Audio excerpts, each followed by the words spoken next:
Welcome to D&D. Would anyone like to give a recap of what happened last time? I don't know. Go for it. Okay. So we started off still in Rowan's vision with Durgan, and Tempo was there. And I went through a whole conversation that just pretty much ended with them learning that Durgan was Fraser. They talked a little bit. Let me see. And that's why, he gave her dissonance so that he could have her hammer to gain access to the celestial realm. Relating to Tempo on the fact that, I know what it's like to have your home destroyed, but he can't rebuild that without the staff, the Hollow's Heart specifically. I think we learned that his interaction with Rowan wasn't like a chosen one. It just happened to be kind of coincidence, is that he was hiding in the village that Ephemera was in, and her lover is the real Durgan Thornleaf, right? That he was masquerading as. Yeah.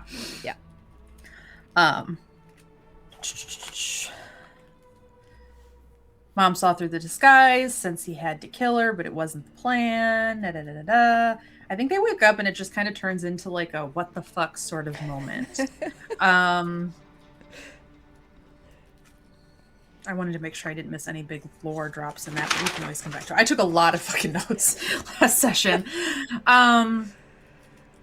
Yeah, we woke up, or everyone woke up. We all checked on Rowan, had the theory that Fraser wanted to get the gems to rebuild his staff or something as powerful so that he could rebuild Hollow's Heart. Rowan still seems to be bleeding from her head, but only she can see it. So we left her to rest. We went and kind of checked in with everyone else, learned that Hemlock had lost Wexley in the detonation of the orbs, but that they were able to get rid of most of them without severe casualties. Nathan headed to the Klang's Call to do some work with Esme and did some talking with Kippen.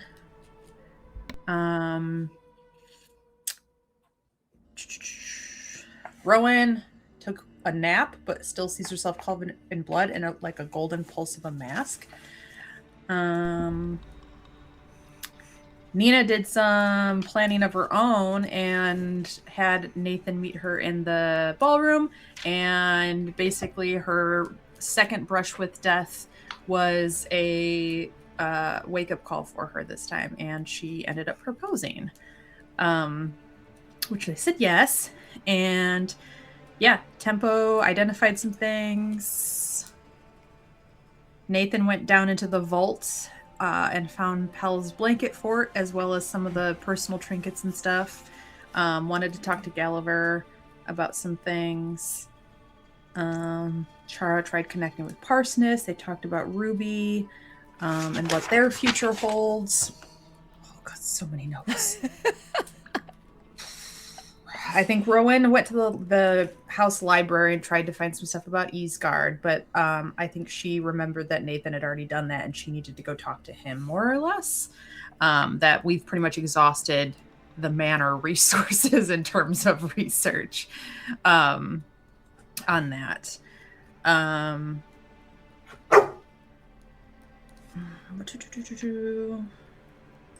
Yeah, I think Tempo knows that the shards, the ones that we're looking for, were previously what was the gate to the Void Harrow, and shattering them was how the Celestials made sure that the Elder Eye or the Evil One couldn't come out.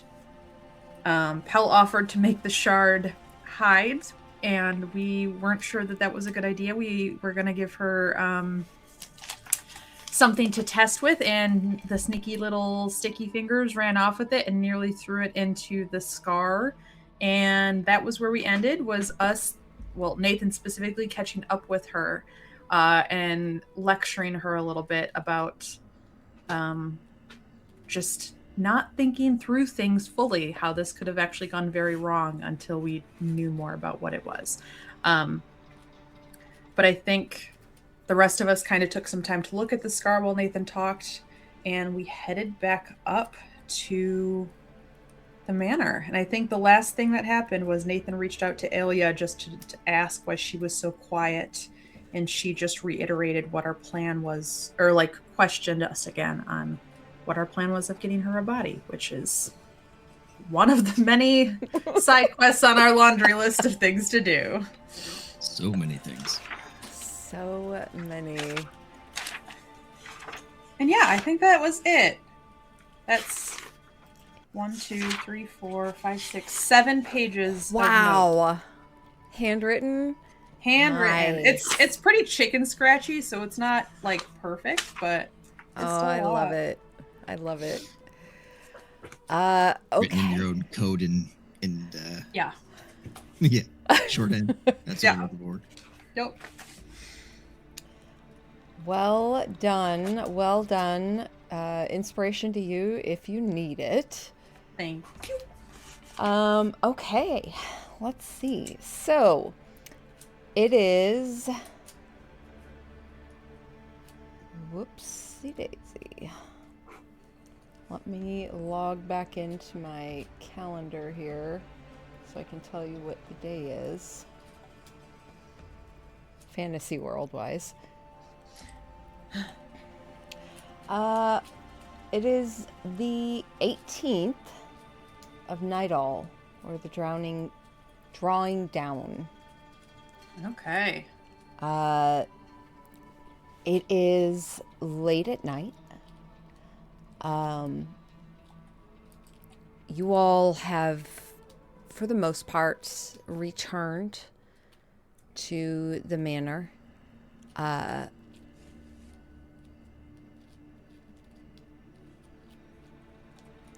Well, actually, I think Pell was probably one of the first ones to head back.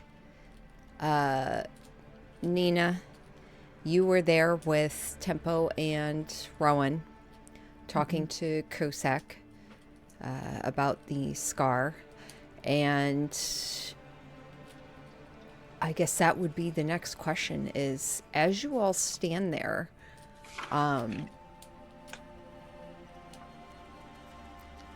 what would you all like to do? Would you all return back to the manor? Would you all... anything you two would like to do in particular before the night's end?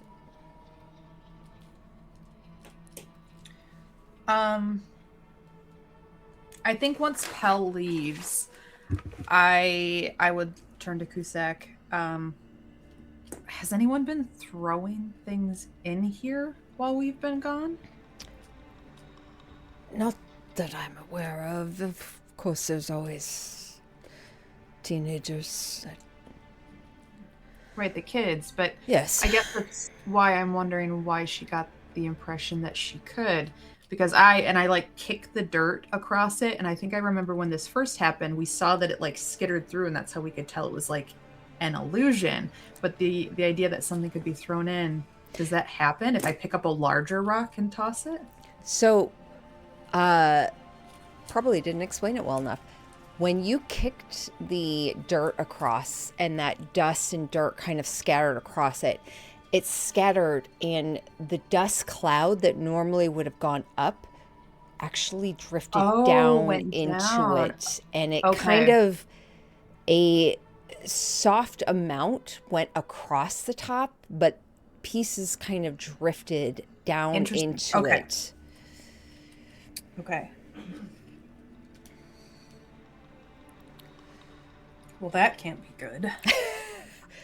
And you notice, like, anytime you've had loud noises or something near it, It there's echoes an down there. it's an odd, almost like a muting, almost like the sound is being drawn into it.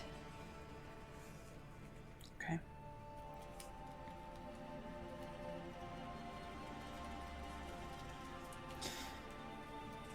Well, I'm glad you were able to stop her, because I kind of get the sense that if this is, and I looked at Cusack, a laceration within creation, this probably goes to somewhere similar to he who shall not be named, his domain, his chaos domain, right? I couldn't even begin to tell you. However, I would hope not. It kind of feels like a one-way street right now, but I think the point is, have more of these popped up anywhere where that cyst was? Like, are these going to be the entry points that he would come through if he escaped? I would need to defer to research. That is... I don't wish to give you conjecture. No, I'm just brainstorming for all of us. I think we're all equally as puzzled. I'll reach out to some of my contacts at Candlekeep. Waterdeep. Which I think you already have contacts there. I'll reach out to some of the other that I have, though, and see if we can't come up with a little bit more information. Sure. It is concerning. So, I was curious, and he kind of comes walking over after everything. What kind of experimentation have you guys been doing while we've been, or is it just observation at this point? Experimentation is typically a term used when there's less research to utilize further down the line.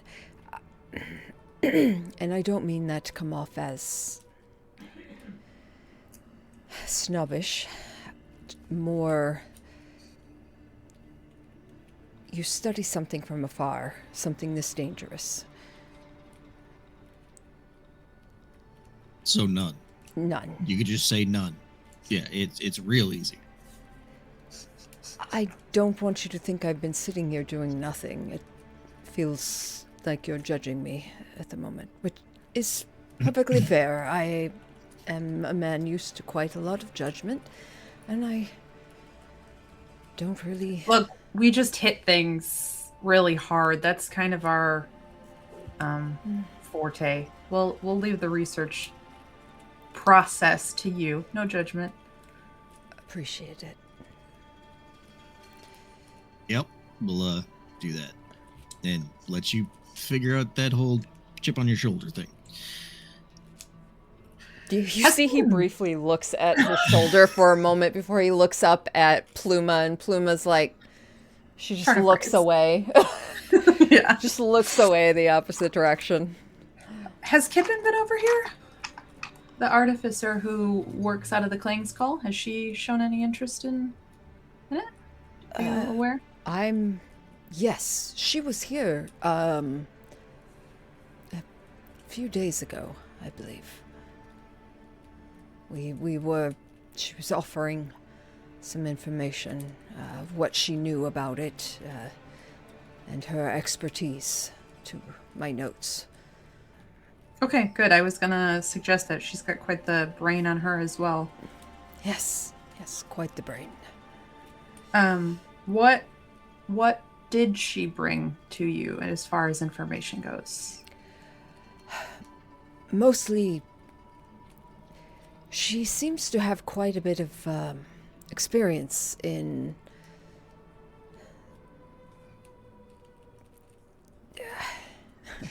excuse me, extraterrestrial travels is kind of the joke amongst my kind. However, we also know it absolutely exists. It's just most of us are stuck to the ground. Okay.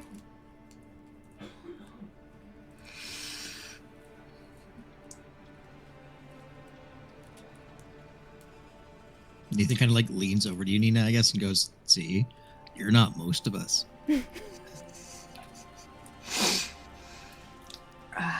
Neither are you, technically. I think Nina's been avoiding looking at the scar since Tempo had to like pull her focus out of it. So she's not letting it really catch her eye. She does that thing where like your focus kind of glazes over as she looks across it at all. But I don't think that I have any specific questions about this other than when I asked if these were popping up anywhere else. Is that something that Cusack or Plura know? Like, I think the cyst had hit a couple of different towns, but this is the only scar, right? Yeah, Cusack probably would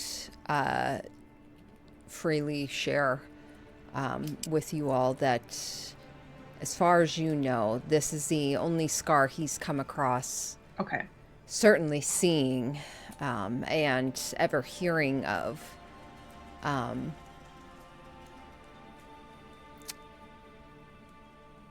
He does mention that Jalester had discussed with them the possibility of sending one or two of them to scout out north. Okay. Where it came from, just to see how the city is. That's fair. I guess in my mind, it feels like it's been a week since we were last here. And in the reality, it's been like a day and a half. So we haven't given them any time to do anything. That's totally fair. Okay. Yeah, I think Nina kind of just looks back up at the manor and nods to Cusack and Plura. I think who were there. Is that her name, right? Pluma? Pluma, not Plura. Okay. Pluma. All right, well, we can leave you to it. Just don't stay up too late. I mean, we all know what it's like to lose a good night's sleep.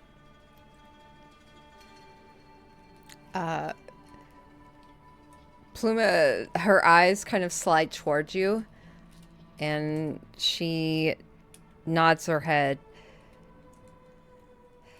I can't tell you the last time I've had a really good sleep.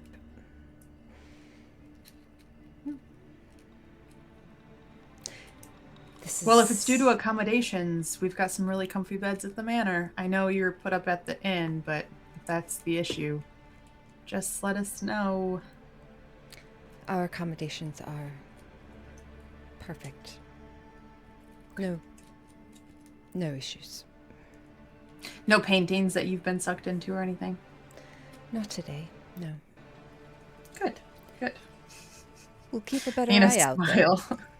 Nina smiles as she just rolled with that. Like, yeah. And I think I'd start walking back. Okay. Walking back towards the manor? Yeah. I think it's late enough. I wouldn't want to disturb anyone downtown right now. I think while we're walking too, Nathan's kind of just like got this look on his face, like he's trying to figure something out. Mm-hmm. He kind of looks over to you. So, what do you think it tastes like? Like what tastes like? The Please be more specific. thing. The scar? You want to lick the scar? I don't know. I have this weird thought. Please share with the class. Yeah, Tempo's like, what thought?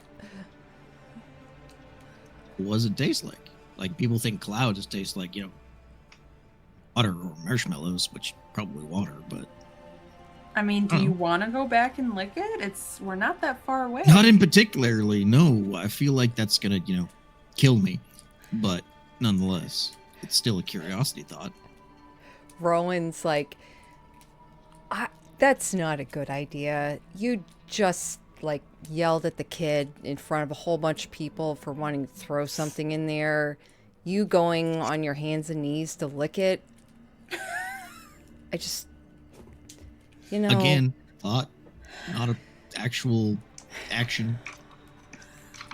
An intrusive thought. Those are the ones we don't act on. Understood. Yeah, that one. You and Pell work things out? You think she's gonna be okay?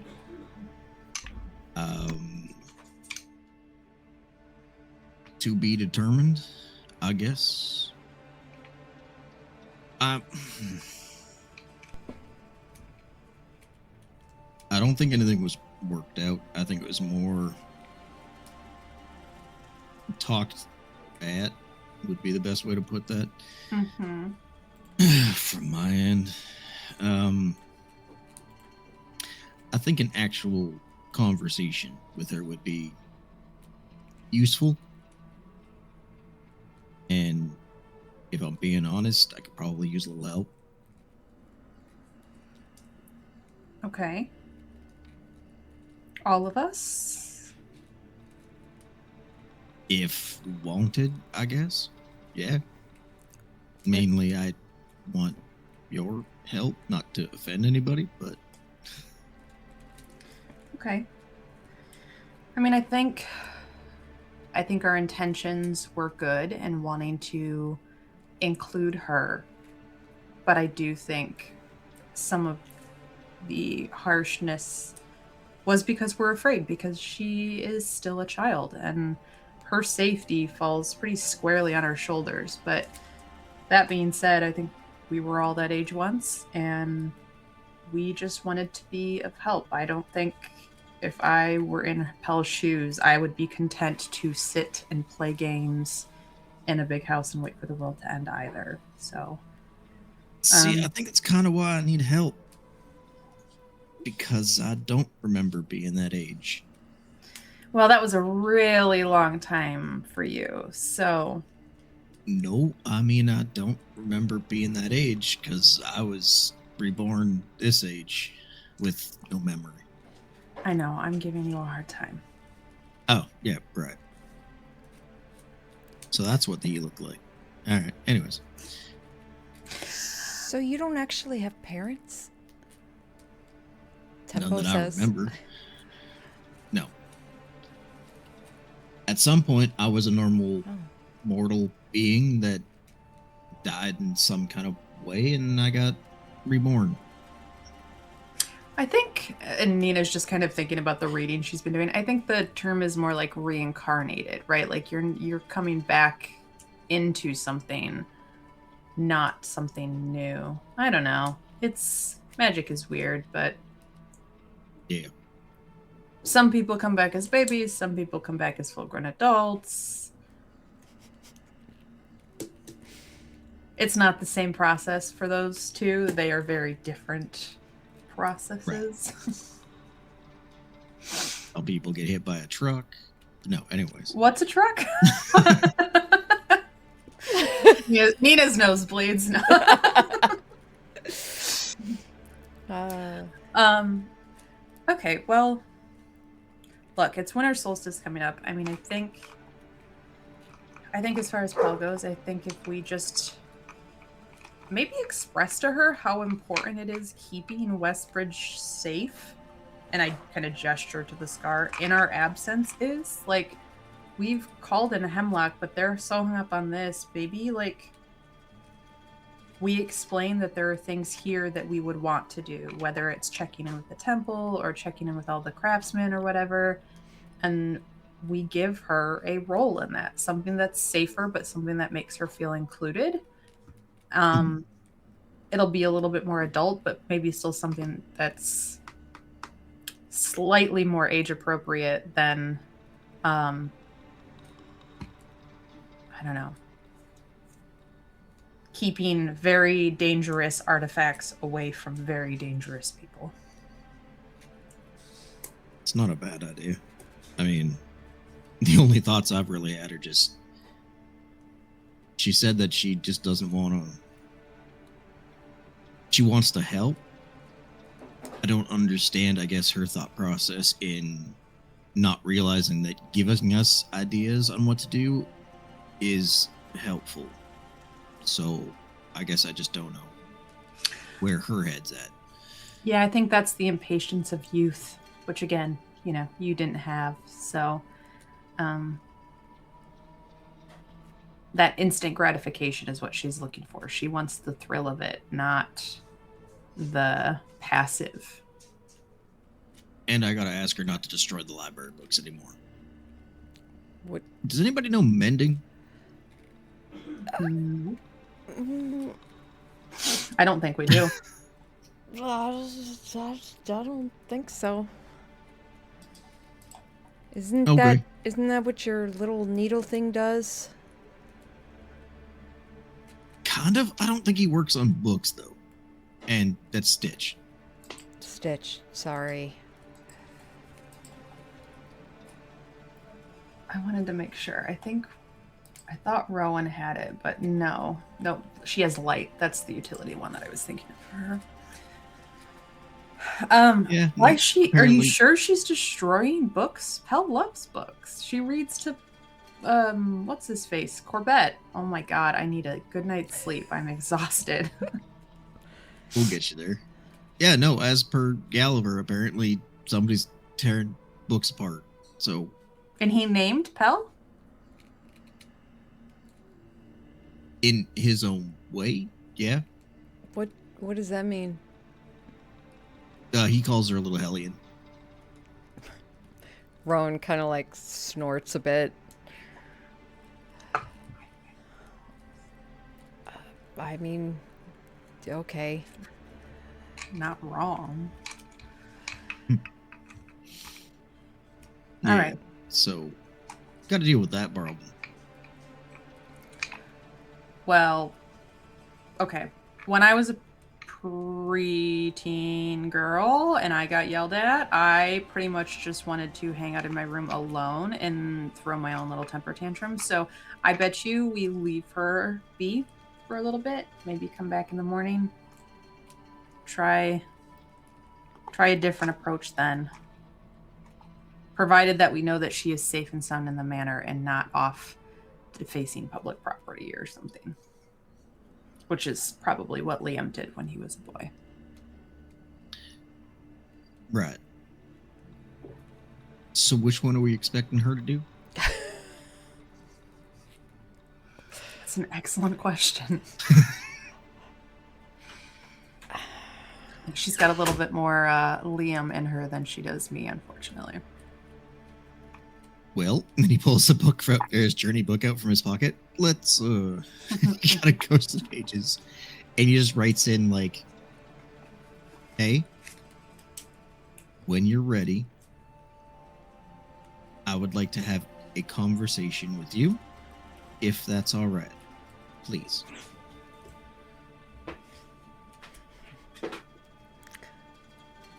You write the note.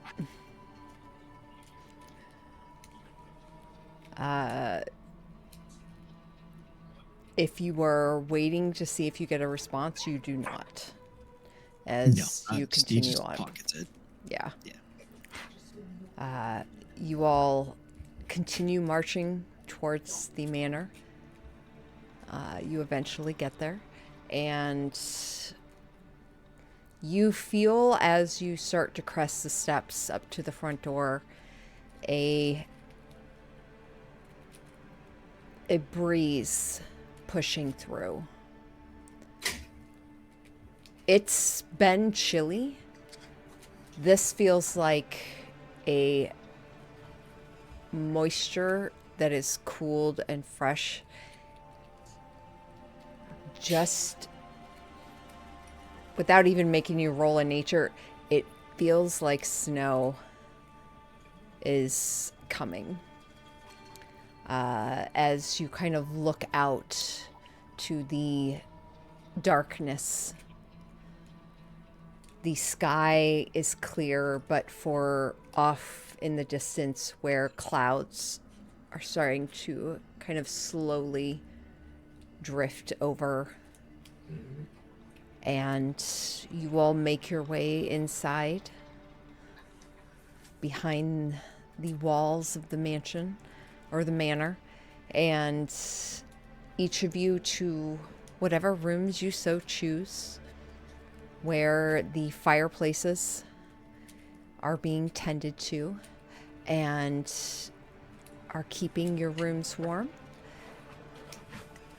as each of you bed down for the evening. Yep. Hmm. You all can go ahead and mark a long rest. I say all, like there's a whole bunch of you here. Okay. And then, let's see. Ooh, that loud. I think this is the one I wanted. It's a little less ominous, I guess. I needed something more wintry. Yeah, this Yeah, fits. no, fair. Yeah. Okay. The next morning, the light comes through more brightly than usual, and you gather it's reflecting off of something cold outside as each of you arise. Some of you not wanting to leave the warmth of your bed just yet, but you can clearly see beyond the sheer curtains the falling of snow outside. And you see a slight buildup along the ledge of the windowsills where it touches against the window, but the warmth of the fire within kind of has melted it and created this almost crust of ice that kind of slowly builds up the window. You all, one by one, start to make your way out of your rooms. A new day ahead of you. It is officially the 19th of Nightall and the day before the winter solstice. Yeah. I'm going to say we're probably a little late getting out of bed because I'm sure Nathan just reaches over, is like, nope, and just pulls you closer. It's like warm. I think Nina is usually one to stay in bed and is like on her way to get up early, which is not common for her. When you pull her back in, she's like, okay, all right, yep, we can stay. But I think she is a little bit restless. Seeing the snow, there's like stuff on her mind that she wants to do, but I think she stays in bed for as long as you ask. It, honestly, knowing Nathan, it's probably like 15, 20 minutes. 20 minutes. Yeah. Yeah. And he's like, all right, you can go. So I'm going to say last night would probably be the first time you see him without a shirt. And yeah, it's like down the entire center of his sternum to like almost his hip. Mhm. And same on the back. And yeah. Yeah. He looks pretty bad. Mm-hmm. Hold on. I'm gonna.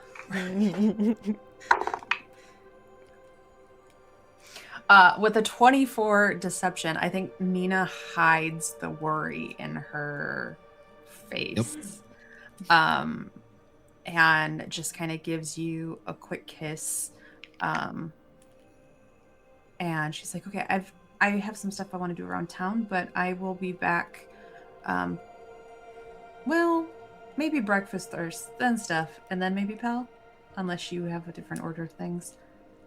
Nope, that sounds good to me. Okay. Question, though. Request? I guess request. Can I borrow your ring?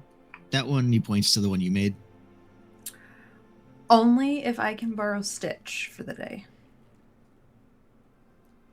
He like looks over the nightstand and Stitch is just like, yep, looks like you're good. Yeah, she'll slide it off and hand it over to you. Sorry that they're not like really well made. They're just, Stop. I was on the flight. Stop. No. Okay. They're Stitch, perfect. You made it. I'm happy. Completely and utterly don't. I think she gives Nathan another kiss, and then kind of looks to Stitch. I have projects for you. I will come find you in a little bit, and she'll run off. He like gives like a little salute and just kind of goes back to sitting. Mm-hmm. Okay. We'll start with you, Nina. As you slip out of the room, almost immediately you run into Chara, who comes up to you. Oh my God, I'm so excited. I'm so excited. Today's the day. You look beautiful. You look ravishing. Just keep it up. And she pinches your cheeks a little. Yep, do that a little. Maybe, trim. Actually, I love it. I like it burnt. I like it half burnt. Okay. I'll be back. See you. She darts off. I kind of like pause in the hallway and think to turn back to Nathan and be like, oh no, Chara's planning something big. And then she's like, okay, whatever. I can't stop her. It's too late for that. And would continue forward. All right. Where are you headed, Nina? Just into town. I have a couple of pretty small errands to run. So probably like general store type stuff, which I don't think we actually have one, or like a named one, but we've said there was. And then I think I would head to the guard barracks after that. And Nina is picking up winter solstice gifts, is what she's essentially doing. Okay. Okay. Yeah. So you kind of spend your morning going between those areas. There is an energy in the air. Westbridge has always been a little bit different than Red Larch. It's more confined. It's very much more farm and community. And it's in this kind of valley between cliffs and such. So the vibe that you're getting, especially with a new religion that specifically venerates sharing and, abundance, and all things harvest and plentiful. The winter solstice, now that the snow has finally come and all of the fruits, the vines have dried up. They have sought their downing until spring comes once again. The heat of the ground, and there is a buzz in the air as you see decorations have been set. Holly draped with blue and white ribbons throughout. Every household has some form of either pine drapery or some form of a wreath. Some of them have pine cones within them, but they all kind of have that blue and white threading within. And you see a lot of people out and about already. As you go about, there are quite a few shops that are already that don't seem open. They seem to have closed for the upcoming festivities, especially on such a short notice. Everyone is very excited. but you kind of drift between these different places to gather your items. And as you do so, Nathan, what are you doing this morning? He's probably getting up, getting some food, and heading back to Ismy's Clang Call. Oh, the Kling's Call? Mhm. Okay. You head back to the Kling's Call.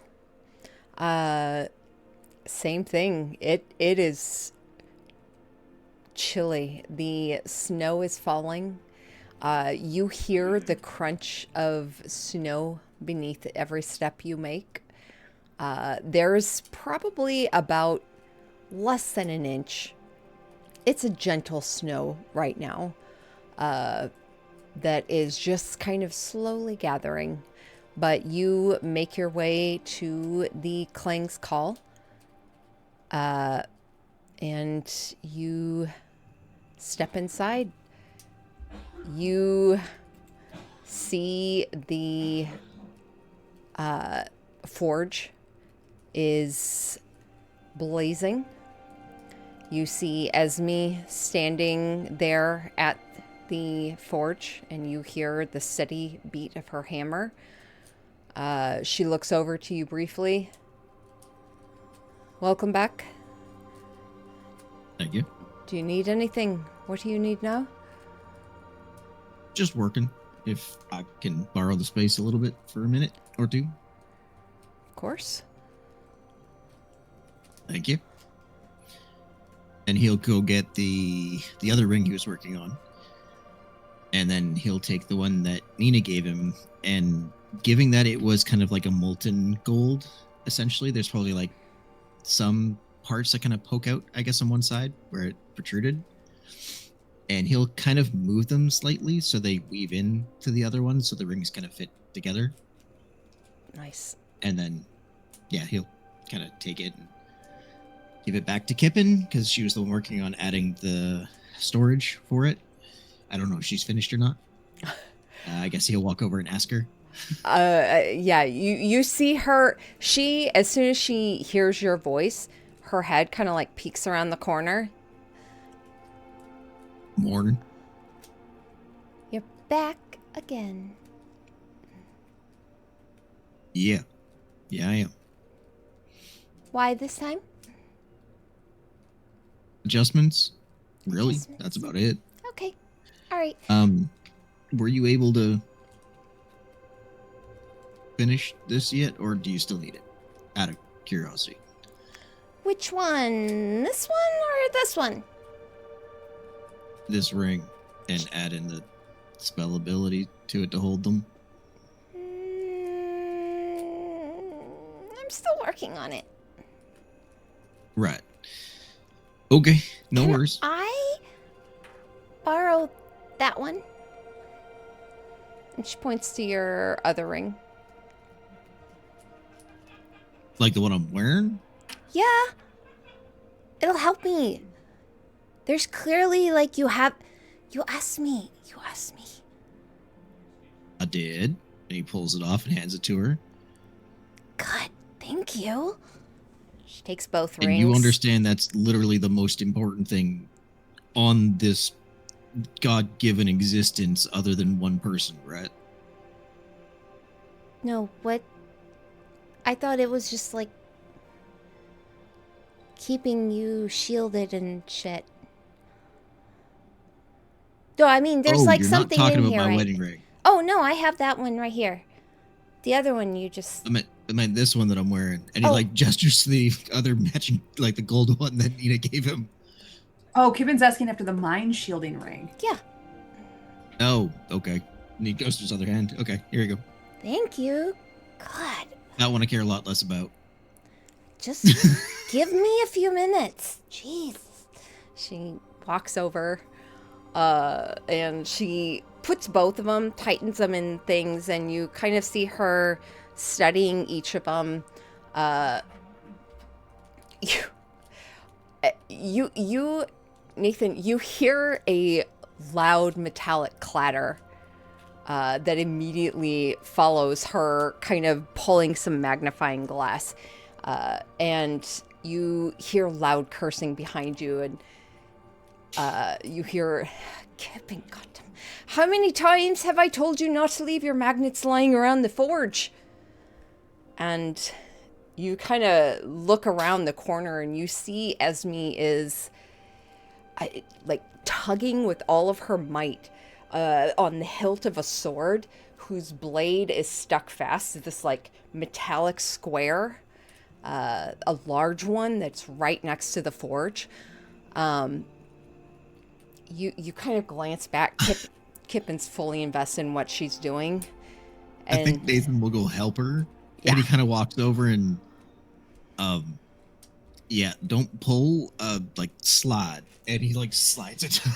yeah, she with you, like both of you, you wind up pulling. Go ahead and make me a strength check or athletics. Of course, that's a nat 20. Why wouldn't it be? It's not like I don't need it or anything. Fantastic. So 24. Excellent. With your help, sliding it and Esme's buff ass arms, the two of you, you pull and slide the blade free. The two of you tumble backwards. Esme falls into you. Her head almost like smashes into your like eye, and her elbow bashes into your abdomen. And the two of you collide into this like barrel full of scrap metal that just completely smashes under your weight. And she immediately steps up. Oh, I'm so sorry. God damn it. I think Nathan stays on the ground for a second, looking up. And he's like, "Ow." You're gonna want to put a slab of meat on the eye so it doesn't. I'll be all right. I'm All just right. gonna lie here for a minute and collect my thoughts. You hear a thumping sound, and then you hear some feet patter. Okay, here you go. I think I got everything. And Kippin comes around from the edge of where her workbench is, and she holds the ring up for you. I've got everything I need. Just consider me on the job, boss man. Thank you. He takes the ring back, puts it on. Mm-hmm. You gonna move that magnet for Isme or no? Oh, And he points to the block.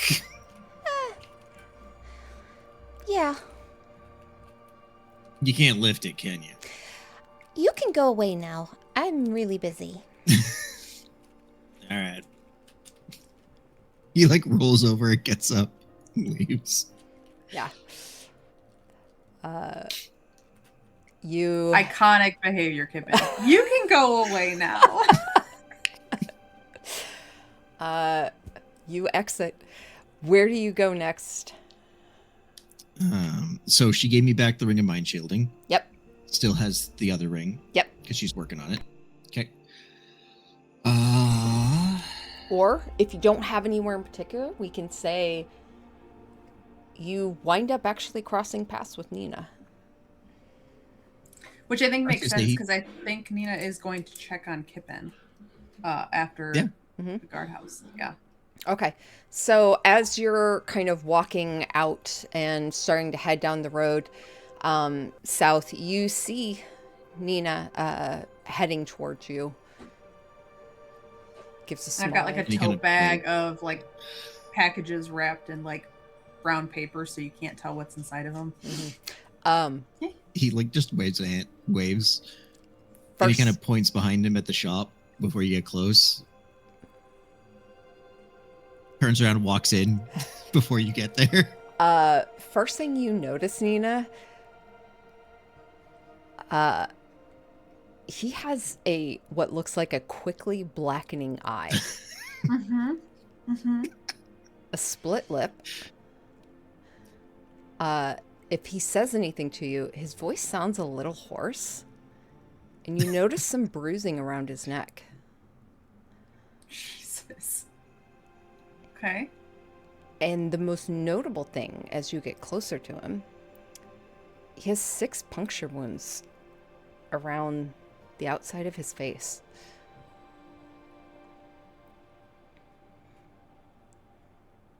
Nathan, what happened before you go inside?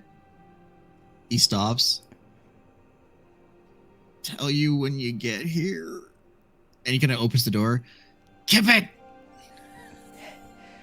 You go to open the door, and it's locked.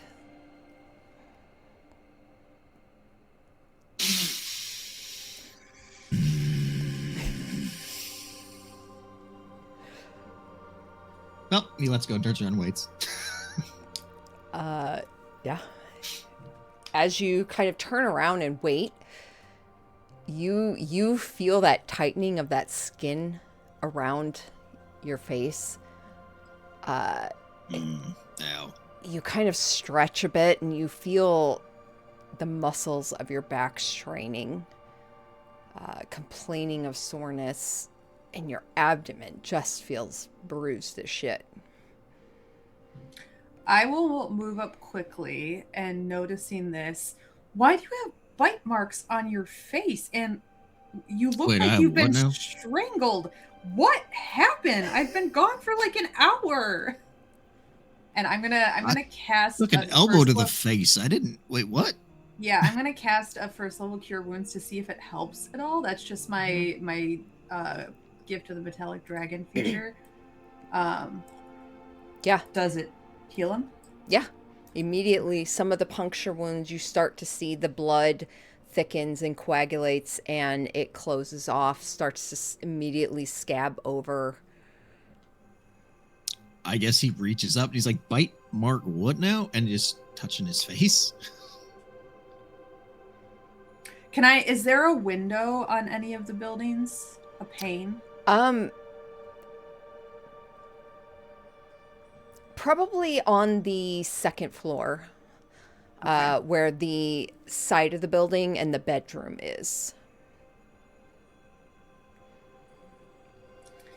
Yeah, I mean, you look like you got mauled by like a boa constrictor. I don't know. This is. I got no answer for that because I swear I only just took an elbow to the face. That was it. In here. Who I was else helping you- Esme with something and we fell over and she flailed. Not a huge deal, really, but I didn't think I got mauled by anything. Nina, you see hanging on the door is a sign, now slightly kimbo, that says closed until after winter solstice. Can I? Let me see. Hold on. Okay, that's not concentration.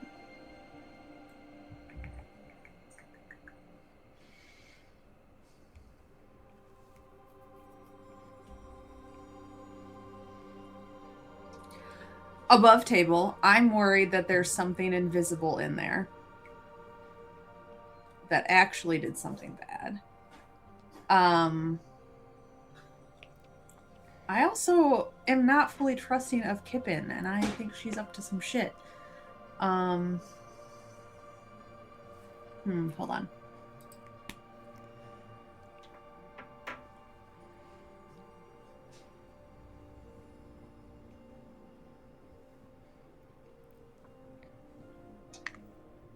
But I don't think I have a way to get in there. So, if I try the shop door, you said it's locked. Does Yeah. it seem like it's an actual mechanism, or is it an arcane lock? It feels more like as you tug on it, the doors just kind of bulge a bit and then pull back, like as if there's maybe a loose chain kind of holding it closed. Jesus. You, all right. And honestly, that's the fastest door lock I've ever seen. Isn't that what makes it suspicious? I don't know. Maybe Ismi's gonna kill Kippen. Who knows?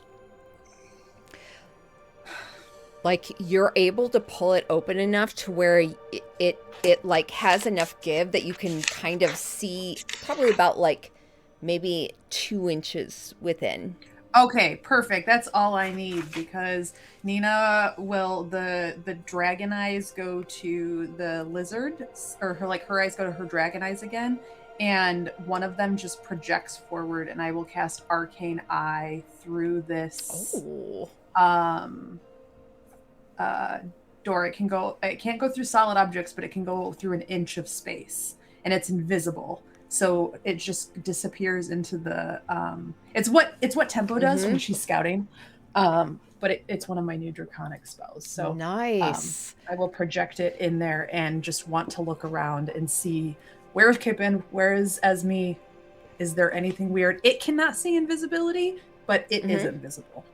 So yeah. So as you cast this, and I assume you kind of do the same as wizards do when looking through familiars, like kind of zone out a bit. Okay. Your vision focuses now into this almost abnormally large peripheral, looking around the Klang's Call. It looks dark. There seems to be a lantern lit off to the side. The forge is cold. Not an ember in it. There are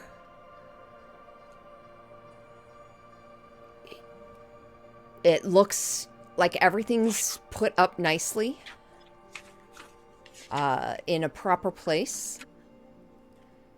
And as the eye kind of drifts onward, looking around, you don't see anything suspicious around the forge. And as it drifts around that kind of wall of stacked crates and crests it, you see Kippen's area, and there are, first you see bits of broken glass just scattered across the floor, a stack of smashed wooden crates, and what looks like splattered blood. Yeah. Above table, Nathan was here the day before, talking with Kippen. She wanted to make a lantern that reveals things. Did you share that with the group, or is that something only Nathan knows? Something only Nathan knows. Okay. I don't think he found it important enough. Yeah, that makes sense. I don't think he shared that she wanted the incense either. Yep. No, I know, because you went hunting for that in the vault, right? And yeah.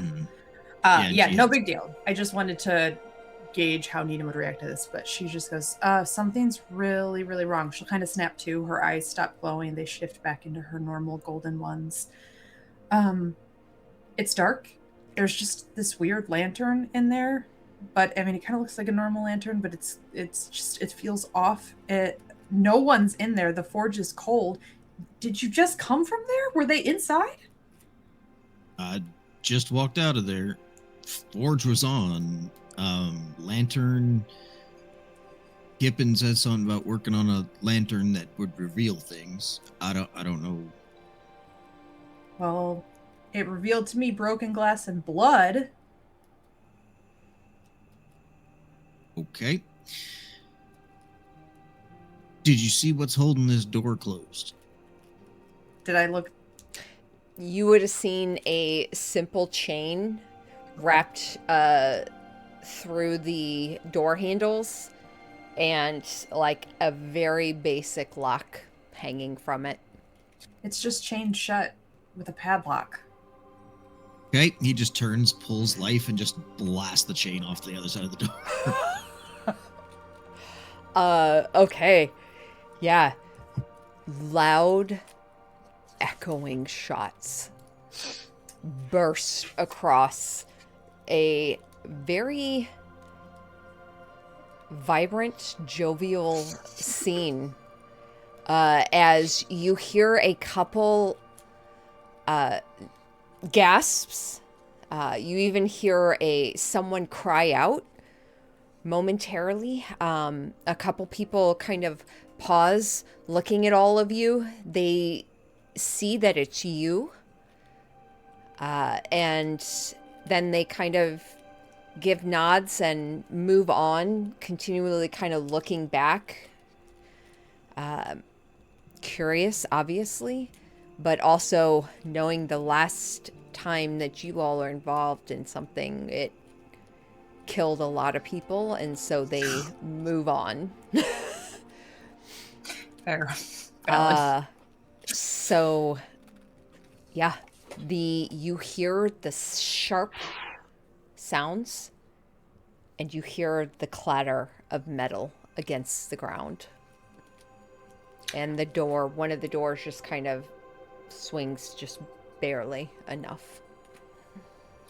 I'm still concentrating on the arcane eye, even though she kind of pulled herself back. So she goes into that again, and I'm going to send it up the stairs to the second floor, kind of ahead of things. And it's just going to scout really fast as Nia kind of just waits. But Nathan can do, if he wants to head inside, she's just going to keep doing a little bit of scouting. Yeah. You don't see anything on the second floor. You see the bedroom, where you see Esme's bed. And there is a guest bedroom just down from that, where as you kind of drift in there, you see a simple cot with some heavy furs draped over it. And you see just notes and journals, things just kind of much like Kippin's workbench, just a mess of gears and things. Okay. I will come out of that, drop concentration, and just seems clear, but they're not in there anywhere. Yeah, Nathan has kind of pushed the doors open and walked into this point and is looking around to see what's going on, because Nina did mention blood all over the place. So yeah, you push the doors open and step inside, and as that air is displaced, a small little drift of snow kind of drifts in with you as you walk in. You walk in, head over towards Kippin's workbench. You see the smashed wooden crates, the glass, the blood splatters. Roll me I guess survival. And I will give you the help action by also looking, so. that's good, because the first one was a 1. Survive. 14. 14. You see these blood splatters, and you see some drips that seem to be leading out towards a back door.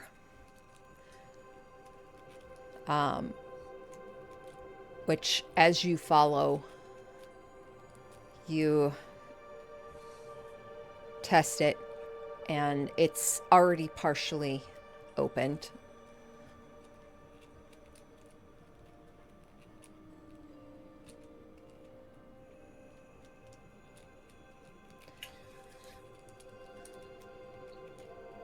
Okay. Can I look at this lantern? The lantern hanging that has light coming from it? Yeah. Yes. So it's hanging on near the stairwell. That a simple stairwell that heads up to that second level. And it, you look at it, looks like a normal candle within it. Normal oil lantern with, not candle, with the flame. If I cast Prestidigitation, which will let me snuff out a candle, does the candle go out? It does. Okay. Does anything change? It gets very dark. Okay, dark vision kicks in. I will Prestidigitation and light it back up so that there's light for Nathan. Maybe this wasn't the one she mentioned, but... Maybe, but looks like everything's leading in this direction. Yeah. I am just going to hit message 120 feet, mentally try to ping Kippen or Esme, just to see if there's anything in that 120 feet. I'm not expecting anything, but again, that's just a cantrip, so it's easy enough to test. Interesting. Okay.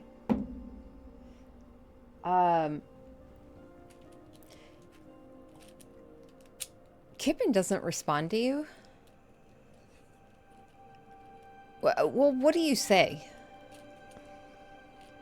To Kippen, I think it's Nina. Nathan and I are worried. Where are you? And then to Esme, it's Nina. We're here with Nathan and something's wrong. Where are you?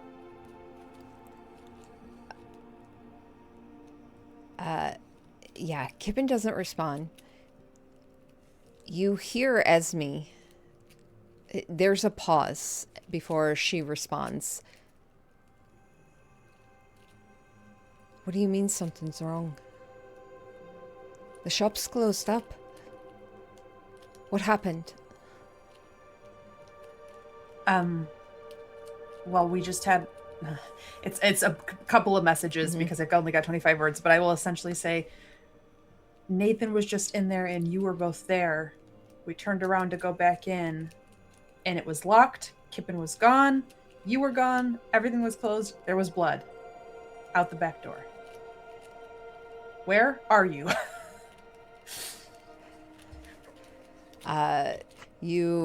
The next time you hear her voice, you kind of hear a huffing. And you can almost hear like that beating of breath, like someone's running. And she just says, I'm on my way back.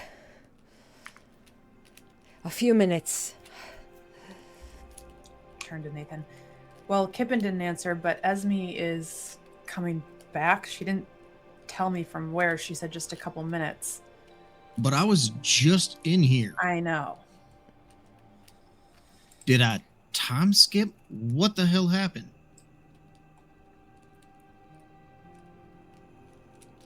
I'm trying to think. Have we ever... I might be getting my campaigns crossed. Have we ever had like a deja vu, or not deja vu, but like a experience like this before? I don't think so. I don't think we've ever gone into a place other than the mirror room and had it feel like reality was shifted. Okay. I don't know. We can wait for her. We can keep going. Something's wrong. Might as well wait, I guess. The hell? I knew she was up to something. Well, I mean, I was in there and then he looks at the Ring of Mind shielding. You look at it. Is Alia in it? It's on your finger. You also notice there are currently scabbing over scrape marks along your hand.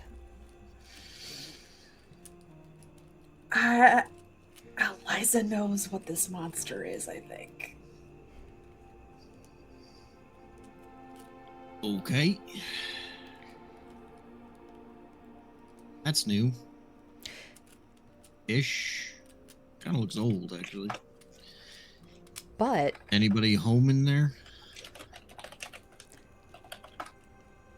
you feel disconnected from the ring. Ooh. Attunements broke, maybe. Mm-hmm. Okay. I'm gonna cast the invisibility on myself. Actually, not just on myself. Well, Nathan can see it technically within 10 feet. This would give it to you for your full distance, though. Yeah, I'm gonna twin spell it. It's easy enough. It's a second level. I'm gonna twin spell it on myself and Nathan. See invisibility. It's not concentration for an hour. I think there's something happening. If you said Kibben wanted to reveal something, maybe she had a lead on something that was left behind after the sister, like something invisible. We just need to look for it. Okay. Well, it's never been near me. That you remember. I lived a whole other life that I didn't know about. Okay. So he kind of looks at his hand. Is she in there, or? I didn't hear anything. No, I don't feel able to reach into it in this moment. Which means it was off your finger and further away from you for more than an hour. That's how these magic items work. But it was like a minute and a half. Right, so we could ask to find Cusack. Like, how long have you been awake?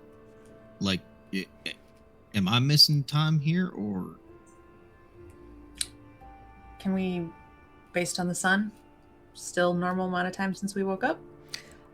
Nathan, yeah. Well, do you walk back outside or to look? Well, I basically just asked Nina, like, how long you been awake? Nina, you probably guess it's been maybe in the time that you've spent, maybe like 3 hours? Yeah. Okay. How long does it feel like I've been awake?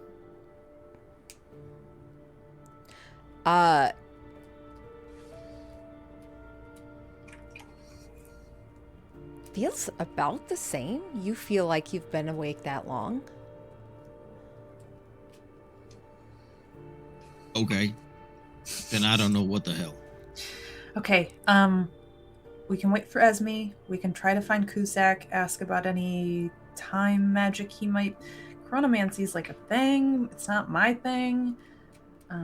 We can get Rowan and Tempo and Chara, see if maybe they want to help look, but Jesus. Kibben. Oh, I forgot. Sorry. Hold on one second.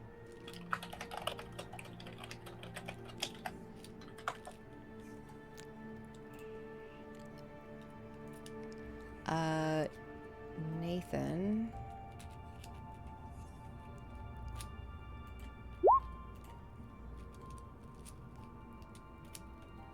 Okay.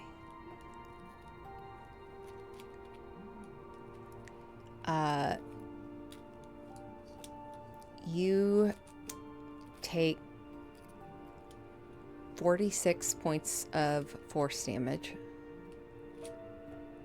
from previous, not in this moment. My apologies. Okay.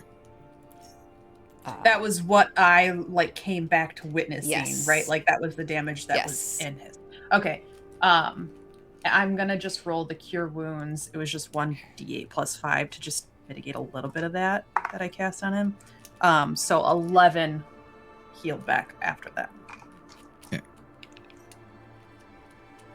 I rolled really well. Yeah. Nathan, you feel some of that healing, the soreness in your back, your abdomen muscles are just kind of screaming at you. You feel your eyes kind of just starting to kind of close a little bit with the swelling. If it starts to get enough that it's actually bugging Nathan or Mhm. his vision, he'll just burn a second wind and heal. All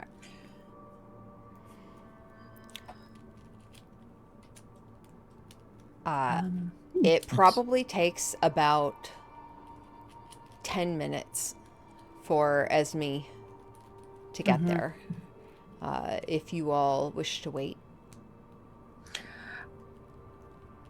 The blood trail that went out the back door, it ended though, right? Like it wasn't continuing anywhere. It just looked like it went out the back door.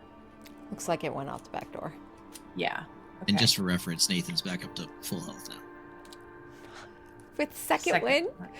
God damn. We're high enough level. 2d20s plus 13. 14th level. Yeah. Okay. Yeah, well, I think Nina wants to wait for Esme. We don't have enough information about what Kippen was up to right now to know where to go or what to look for, other than see invisibility is up. So. Okay. Same with you, Nathan? He'd be looking around the place, but that's about it. Okay. Probably going through his memory as to what he saw on Kippen's desk and see if anything's missing. I guess it'd probably be the one main thing he'd probably look for. I'll be right back. So, are you in looking? You know what? Let's leave this to a roll. Roll me a history check.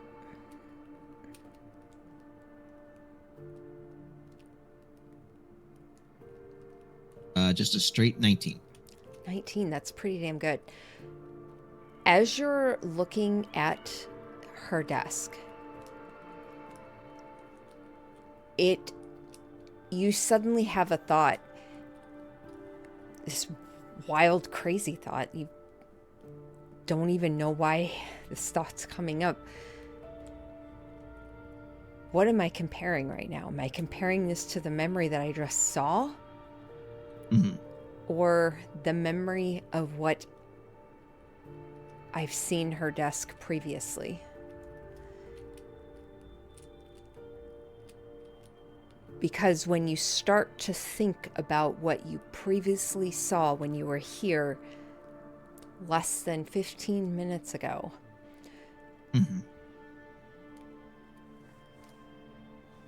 details about the workbench are kind of blurred. You can't quite focus things. They're there, but it's almost like one of those puzzles where you're focusing on something in the foreground and everything behind it is just kind of the blurred details. You know it's there, you know it makes sense, but you can't see it clearly. Not like previous times when you were there, which as you're looking at it, it looks a mess like normal. And right. Aside from the damage you see on the floor, you do see projects. The projects you've seen laid out before. A couple new ones. A couple set off to the side. Okay.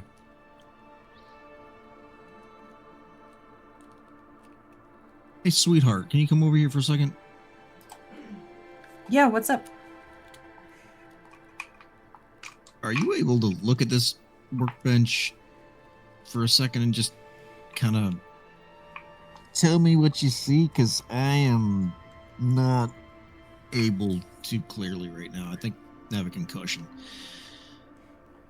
I would describe the workbench in detail. Mm-hmm. Yeah, it. You see a half-built lantern off to the side. You see there is a not a vial, but like a circular container with powder within it. You imagine that is the incense that she managed to scavenge from the sticks. You see there are multiple little tools around it, and it seems to be in good condition. And you see the normal amount of vials. You see her beaker set. You see her device that allows you to investigate things. And you see off to the side, she's got several different projects.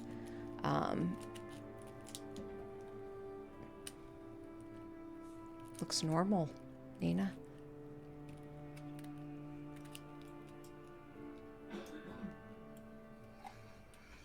Aside from the chaos on the floor. Mm-hmm. I don't know what it is, but everything just looks blurry to me. Well, I mean, if you had your memories tampered with, that's kind of how mine were about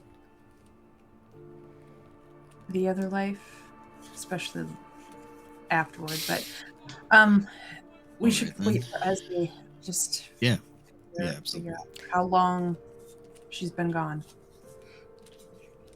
A minute later, the doors throw open and you hear the stomping feet as Esme comes in, bringing a gust of wind and some more drifts of snow. So fuck. Hello? As she marches towards the side, reaches for Sorry. the lantern. Jeez. Sorry. We're looking for Kippen. She grasps the lantern and turns it up and holds it towards you. We'll fix your door. Where is she? Okay, there's something really weird going on. Nathan said he was in here like 15 minutes ago and you were both here. She marches forward. The light Yeah. spills across the workbench, and you see her kind of slow to a stop. When was the last time you were here, Esme? How long have you been gone? I just went out this morning. Oh my god. And she So- runs off and runs upstairs Oh, okay. and starts calling for Kippen. I think it's safe to say that your interaction with them probably wasn't real. Yeah. And I only know of one person who can deceive somebody that deeply. You hear a cot being thrown. Esme's voice calling out upstairs.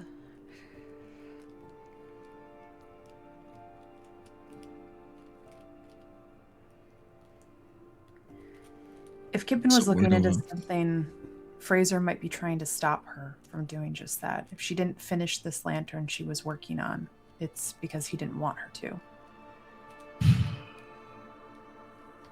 Right.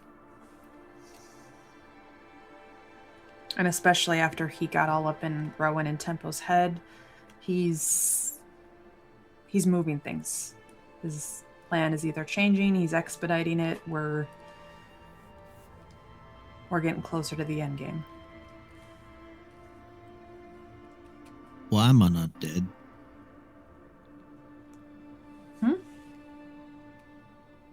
If he was able to do that, get this ring off me, and him and I went at it, for whatever reason, why did he leave me alive? Because it's a game to him. No, that doesn't make sense.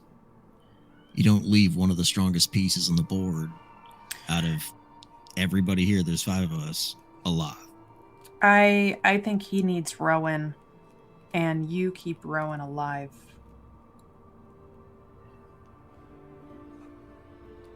We still have one more elemental evil to kill.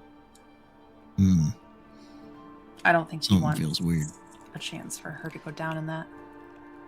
You see Esme come along the rail holding the lantern out. Have you found anything? Just a trail out the back door, but I don't think she's here, Esme. She thunders down the steps and pushes past you. You hear the cracking of glass as she steps past you, and she throws open the door, and you hear her draw in a breath. And then she marches outside. I will follow her. Yeah, Nathan will keep with the group, but Yeah. in his own head. You step outside. The cold air hits you. You feel the slight dip and crunch as you step into snow. And you see maybe about 20 feet ahead.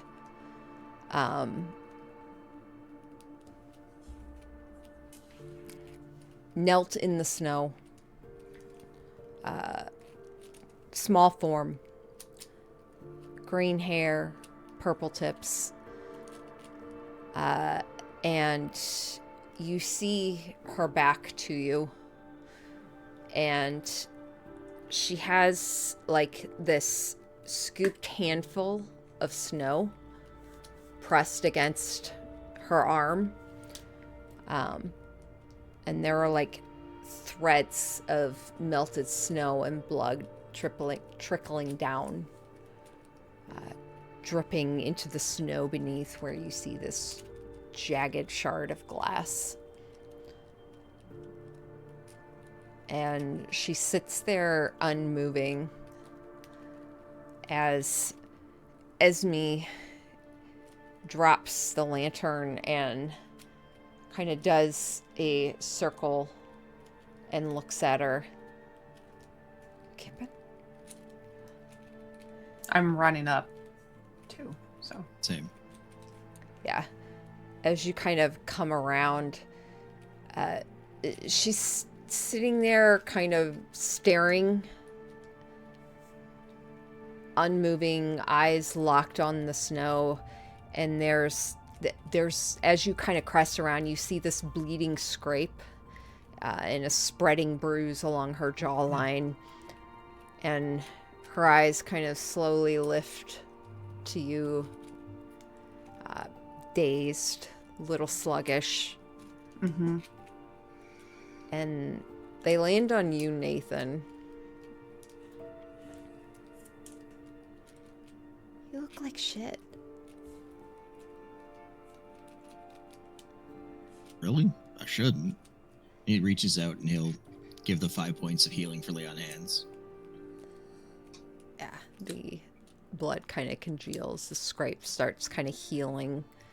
The arm, the bleeding kind of starts to slow. I'll do a cure wounds. I'll do it at 2nd level. And just for shits and giggles. Oh, such a bad roll that time. Also 11. Okay. Hit points back. Kippen, what happened? How long have you been out here? I don't know. And I'm gonna just look wildly around with that sea invisibility, as far as I can, just trying to see, are there footprints? Did he run off anywhere? Was he here and gone?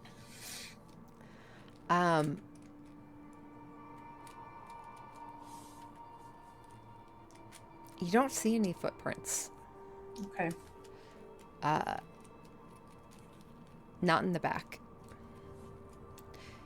If you travel around the front, Mm-hmm. you see several pairs of footprints. Sure. But you catch the offset side of what looks to be a large footprint before it's kind of scraped off from foot travel. Yeah. What direction is it heading? Into town, out of town? It seemed to be heading southwards. Like on our map southward, so Mhm. south out of town. Okay. Yep. Okay.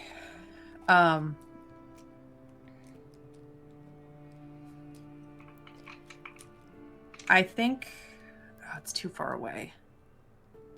I can't get up to the manor, which is where I think everybody else is, to let them know. So I just head back to Nathan, Kippen, and Esme. Okay, well, I think he headed south. Okay, but with what? Kippen, were you working on something? Nathan said a lantern. Yeah. What was the goal with that?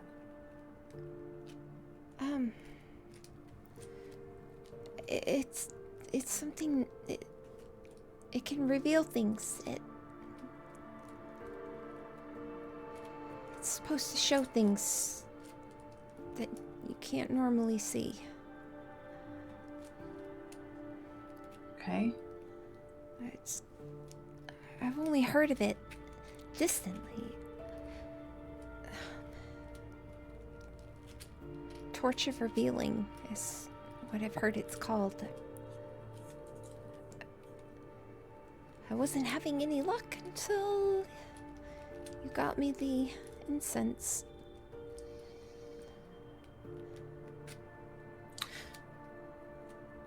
She kind of, her eyes kind of go distant again as she just looks thoughtful. Mm-hmm. Oh, I know where I remembered this from now. It was when he was on the Manta Rose with Philippe and Parsonus. Okay.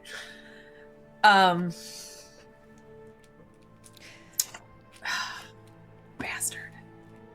I think I gotta focus.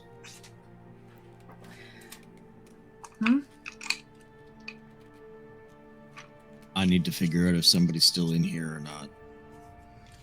Yeah, and I think we need to let the rest of the party know. We need to get back, check, make sure he didn't fuck around anywhere else. Yeah. Are you two gonna be okay? Esme kind of kneels down next to Kippen, rests a hand on her shoulder, and Kippen just kind of looks up at her. You guys are welcome back at the manor, or I'm sure Marigold would take you at the temple. Why would we leave home?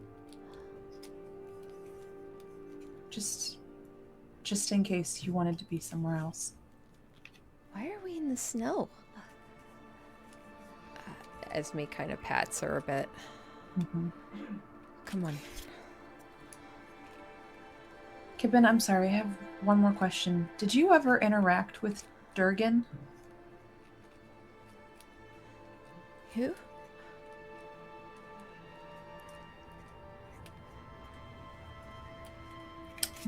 Did you see anyone this morning at all, Kippen?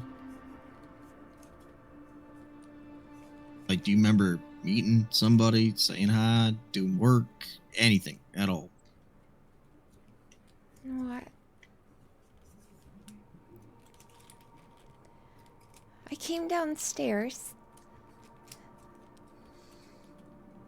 to work, and then I heard knocking at the door. And that was it. Maybe we should get her to Rowan or Marigold. Maybe some clerical magic can help with the memories that you guys are missing. Yeah, that sounds like a good idea.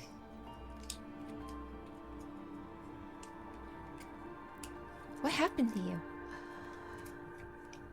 I have no idea. And I'm gathering you have no idea what happened to you either.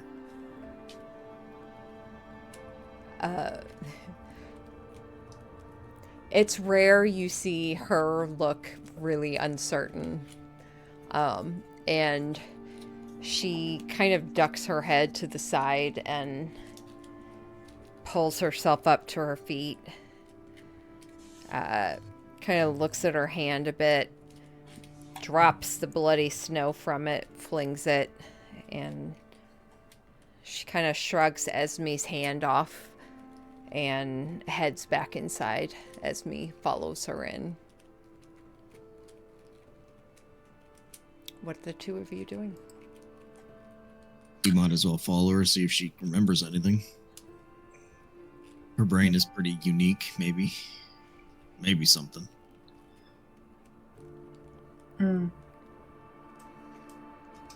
So, follow her inside. Okay. The two of you follow inside.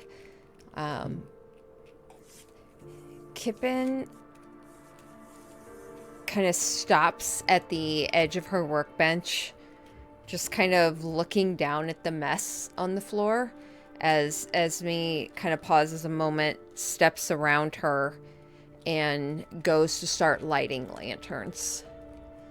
And then she grabs a broom and starts to sweep up the broken glass. Kippen's kind of looking at it all for a long moment, her eyes just kind of trailing back and forth.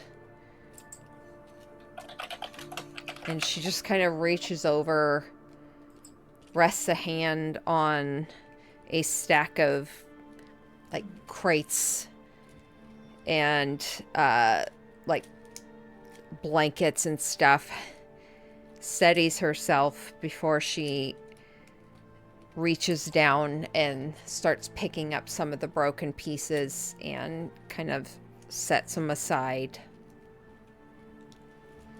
and helps clean up. I'm going to let you stay here with them. I'm going to go get Rowan. I think Lymira used something to cast on Liam and I when we were corrupted by the shard, and I feel like this is a similar application, and Rowan might know it now. So I'm going to go get her. You hang here, and I'll be back. Sounds like a plan. Okay. I'll run to the manor to get Tempo, Rowan, and Chara. Okay. You manage to find Tempo and Rowan. And gather their forces to come with you. Nathan, anything in particular you're doing? Just kind of helping, observing? Helping, observing, and looking for the ring he was making. And then, I guess from here to the manor and back is like a good amount of time, isn't it? Yeah, you're probably talking about 30 minutes. He's going to help, but I think he's going to put most of his mental focus on trying to reattune to the ring. Okay. Yes. So spending, that time, and you'd really quick, you'd have a little bit of extra time because since it's still morning, Nina is going to get Rowan to pick up the stuff she would need to prepare Greater Restoration. I don't think it's one that Kara had. If I remember from last session, I don't think she had it prepared, but she should have it, I think, at this point. Okay.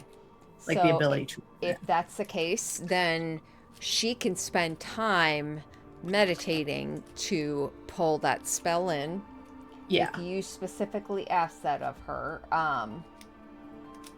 Yeah, because it's a 5th level spell, which I know she has access to, and it is a clerical spell, so it should be in her list. So she doesn't have it prepared at the moment. But yeah, we'd spend the time. I'd make sure. Perfect. So, Nathan, you have more than enough time then to be able to reattune to your ring. As you're spending that time attuning to it, you do spy pretty much right off the bat your ring that Nina made. Oh no, that one's on your finger. You see the other ring. I'm just making sure it's still there. Yes. Just as a thought for him. Yep. And you then he see still it kind has of lodged ring, so. in like a metal device for viewing and such. Mm. Yeah, other than that, focusing on the ring and reattuning, and half focusing on trying to help where he can. Okay.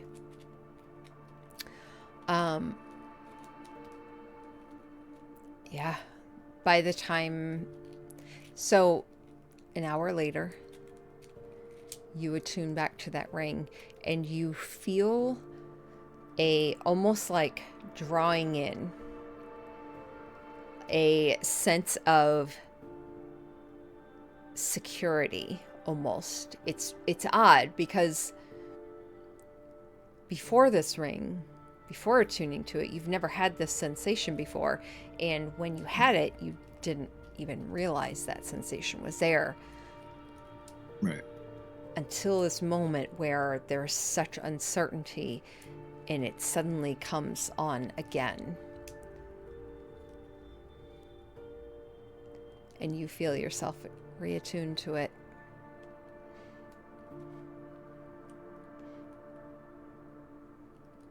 I think when he gets that connection back, yeah, I'm pretty sure the entire purpose was he kind of reaches into it and sees if it's still occupied. Kind of just reaches in and just it's still there.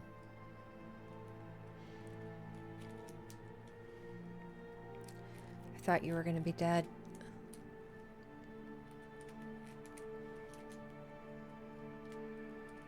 Well, I'm more durable than I look, I guess. You look pretty bad. Why does everybody keep saying that? I feel fine. You look like you've been strangled and beat to shit.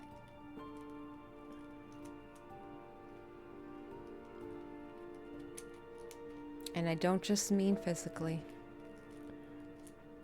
Enough. I was going to make a joke about your sister in bed, but, I'm just going to leave it alone. How are Gross. you?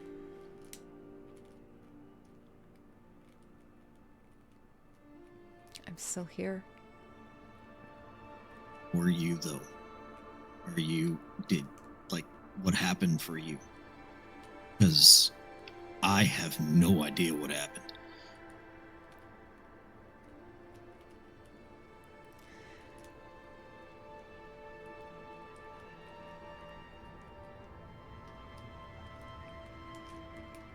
You came to the shop.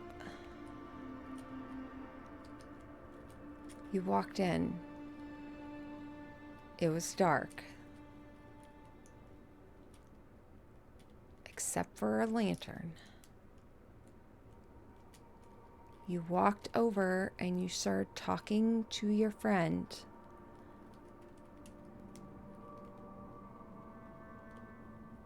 Right. And then you took me off.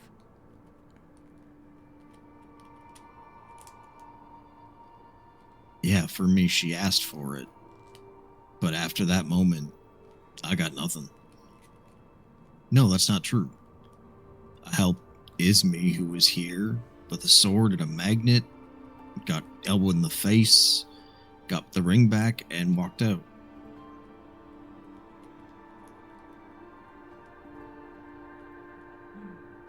There was no one else here.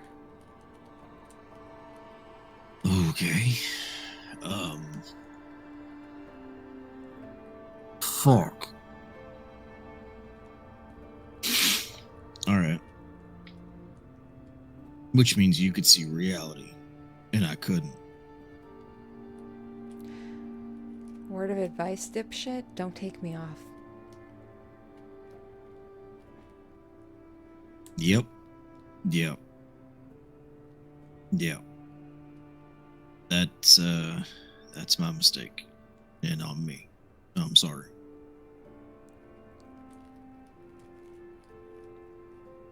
I can imagine that was probably, I'm assuming, and I'm sorry, but I can imagine that was frightening for a minute. That's assuming I get frightened. I don't have fear. Yep. Yeah, huh? Disappointed then that you might not get a body? I'm not getting a body? If I died, it would have been harder for me to do so, yeah. You realize if you die, you don't get to go in the ring. Yeah, I'm aware. Just saying. I want to put a little more effort into finding my body. Yeah, huh? That's, again, plan number 1 for you. Don't take me off. Okay. Won't happen again. It's dark, and I don't like it. And at that line, it's probably the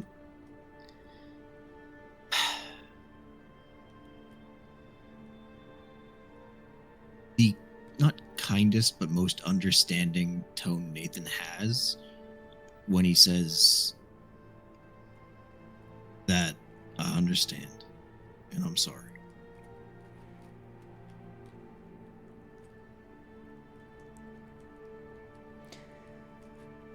She goes quiet. Okay. So he didn't want you in the ring. Oh, and he didn't want the rings. What the hell did he want?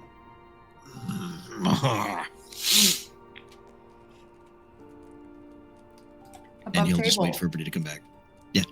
Where's the shard that you took from Pell? Should be in his pocket. But he hasn't checked yet.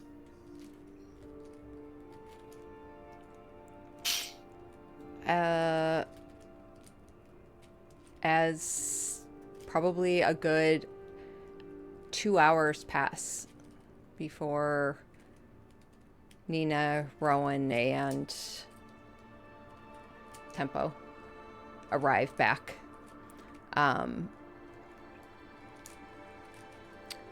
The area is now more brightly lit. Several lanterns having been lit and opened, and Esme has even lit the forge just to add some warmth to the area. The workbench has been cleaned. You see Kippen is kind of helping Esme scrub at the floor, and you just kind of hear them talking softly to one another, Nathan, as you hear the front door open and you see Nina step inside with Tempo and Rowan in tow.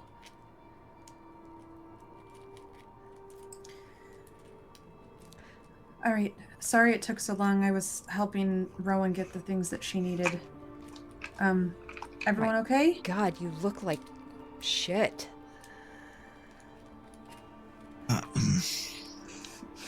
Thanks. Yep. I had a pretty panicked thought on the way back. Well, first, is Azalea in the ring still? She is, yeah. Okay, that doesn't make this any easier. Where's the shard that you took from Pell? He will check his pocket. Not there. Not on me. Which means that is what he wanted. That makes sense. Fuck. Who got the shard?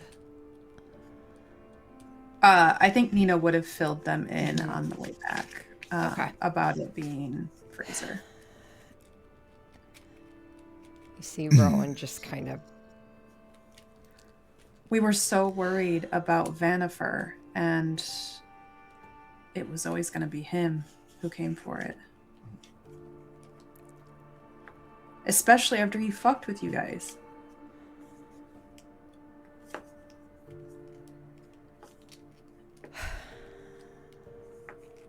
So, what do... I suppose you want me to... Come here, Nathan. And she kind of walks forward and grips your arm. And Okay. pulls you over. Kicks a barrel over. Sit. We were... Kippen is worse off than I am. Well, I think you both have memories of fighting him, so I don't think it... Both, yes, but... She looks at you, Nathan, and she starts to cast Greater Restoration. Which is just my hope that he used something like Modify Memory on you. Who knows? Who knows? Okay. As the casting completes, Nathan, it feels like something clicks. Right. And you suddenly recall that memory that you have of walking in suddenly just completely disappears, and you remember what really happened as you had walked in. You had seen Kippen off to the side by her workbench. The area was darker, with only the single lantern, and she was standing off to the side. You asked her about the ring, and as you asked about her helping with the ring, you hear the heavy footsteps from behind, and the large gargoyle form of Phrase marches up to you. Within a moment, you immediately fire off several quick shots from Death. A large fist hits into your cheekbone, and then another smashes into your gut. And you feel that air expel from your lungs from the force of it. You feel him digging into your coat. And in the memory, you press Death into him again and fire off a few more shots. And you find yourself freed for a moment as he raises a taloned hand to strike at you, and the small, ridiculously small form of Kippen jumps in front, and you just see her panic, saying, "No, stop, please!"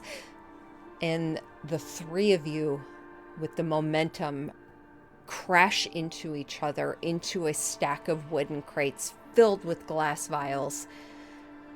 Phrases, his thick, heavy frame lands on top of you, and it dazes you for a moment, and you feel him grasp your wrists, peel your fingers open, and rips something from your finger.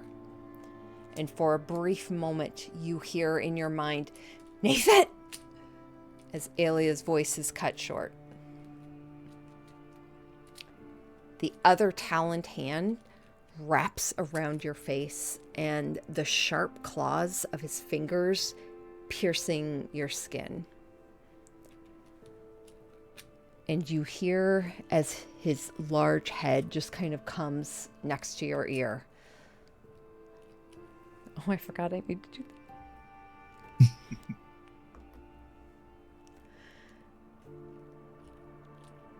As much as I'd love to settle your score, son of Odin,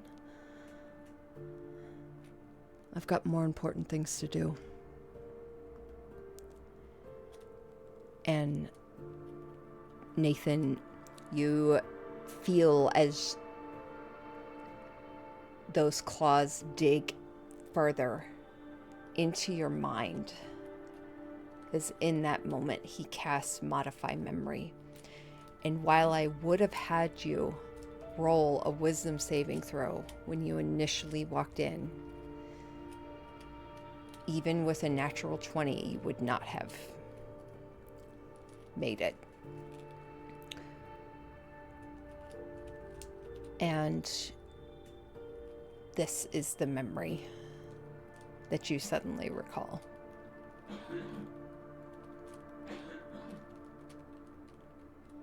He would share that Mm-hmm. in detail from beginning to end.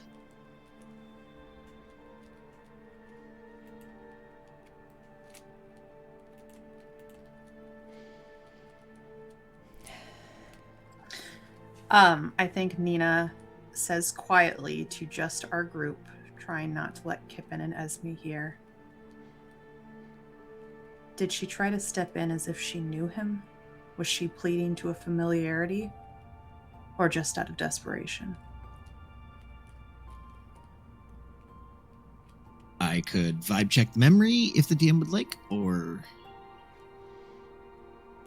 Yeah, go for it. 17. That's pretty good. 23.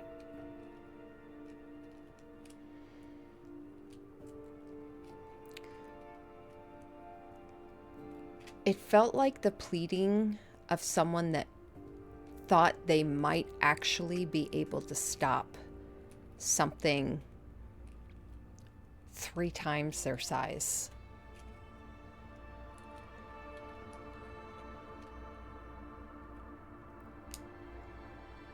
Honestly, that's hard to say.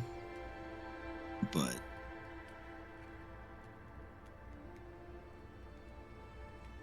she felt like she could accomplish the fact. So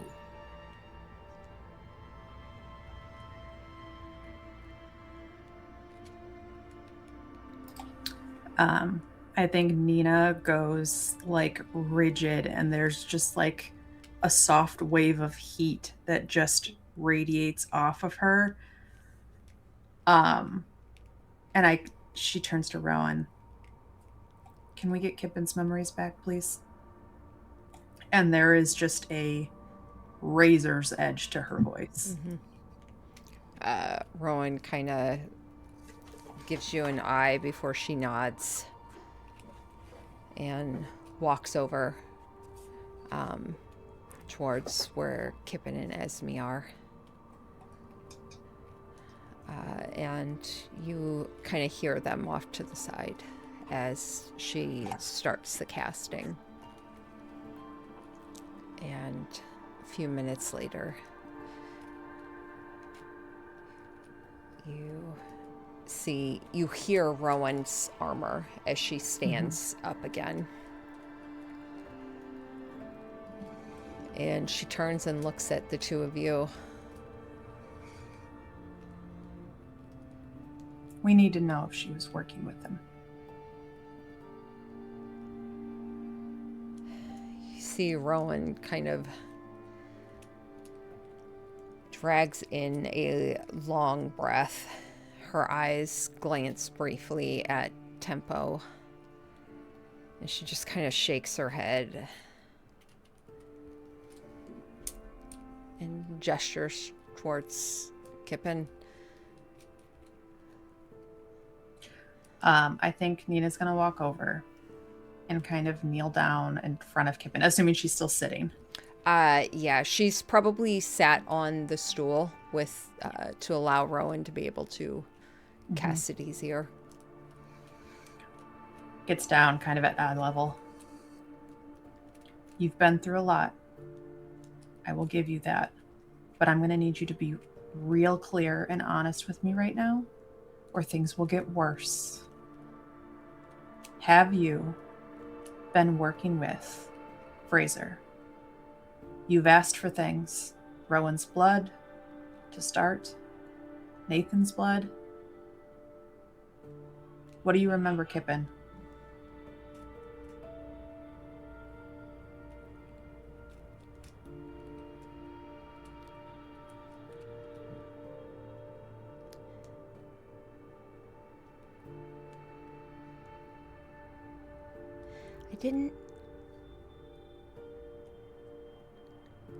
I didn't know. I didn't know. You didn't know what? Her eyes kind of lift and drift past you and lock onto you, Nathan.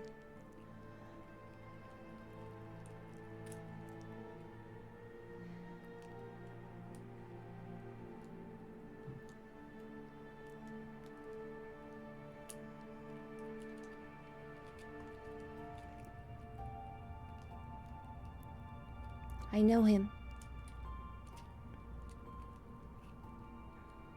How? I met him. He approached me on the road once.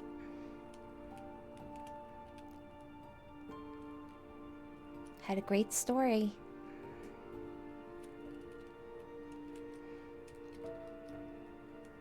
Had a lot of insight into things. You know, I kind of said all the right things now that I think about it.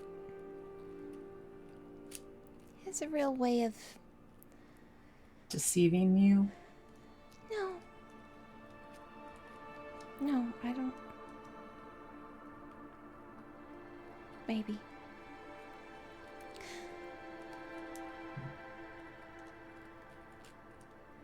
Saying the things you want to hear. Just What like did he you want say to to hear.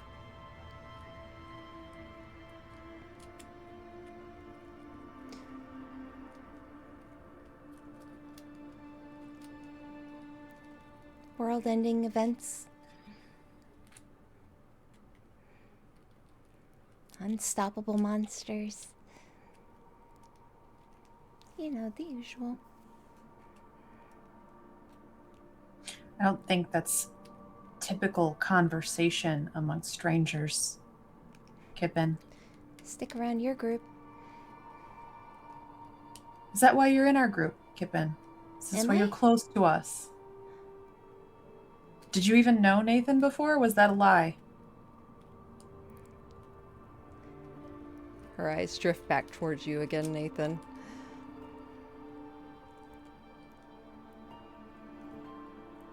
And as she kind of watches to see if you respond, or even if she catches like actual memory from you, her eyes kind of drift to the side.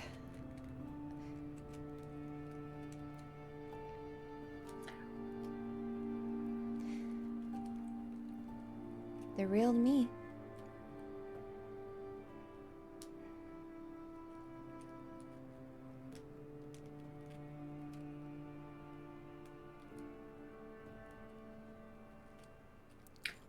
What did he want from you, Kippen? Because he doesn't just tell stories without wanting something. What did you do? What did you say? What did you tell him? Because you gave him something. He wants me to build things for him. Is that why you wanted Rowan's blood? Yeah. What did you build with it? I can't tell you. Because you don't know or you won't? I don't remember.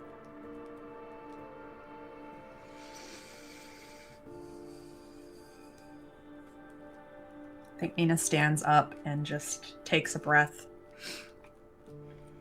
And she is all but breathing smoke at this point. Like her eyes are dragging, like she is almost fully embodying, and I think there is a red tint slightly to those scales after what happened a day and a half ago, where normally it's gold, and she is kind of having an internal battle of like not lashing out physically in this moment. Yeah, I think Rowan behind you probably, as she realizes that the blood she gave was possibly used for something by her mother's murderer. Yeah, I think there's a little bit of self-hatred in there because Nina played a part in that too. Like Nina got that in exchange for making this thing for Nathan. So like that's part of why she's so angry, but also part of the reason why she hasn't lashed out is because she knows that she deserves some of that blame as well.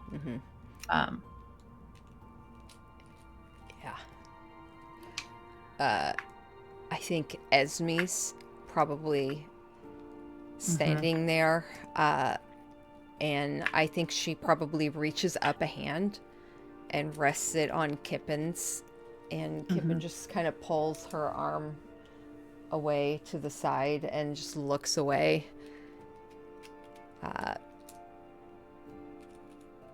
And Esme drops her hand back to her side.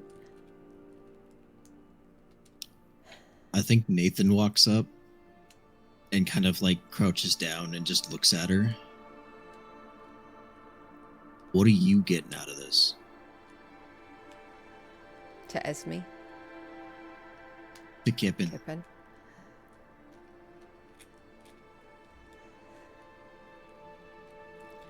She looks directly at you.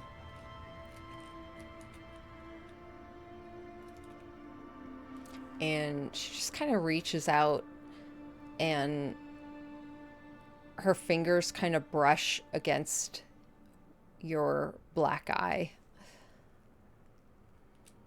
as she looks at it.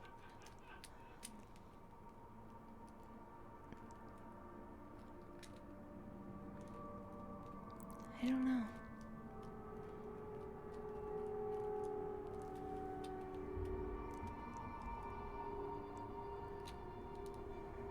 I don't know.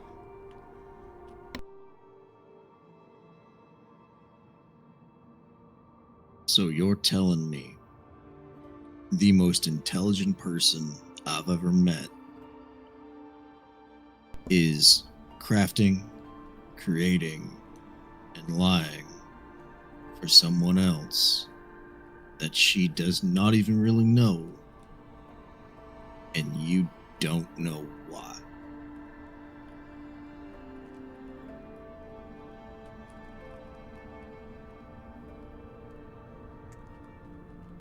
And I don't mean that to be angry. I mean, really?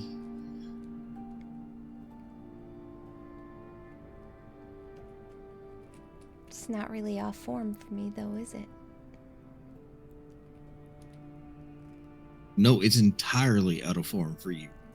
No, it's not. She she blew up your ship, among other things, for nothing more than power and ambition to create something new. Exactly. That's what but this she is. learns, she gets the information, she gets to move forward with all of this. What are you getting out of this? It doesn't make sense.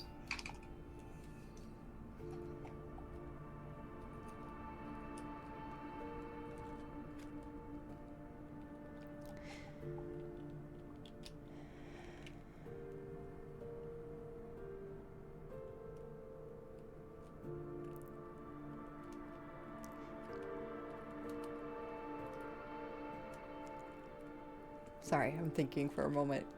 Give Megan's brain a moment. Absolutely, yeah.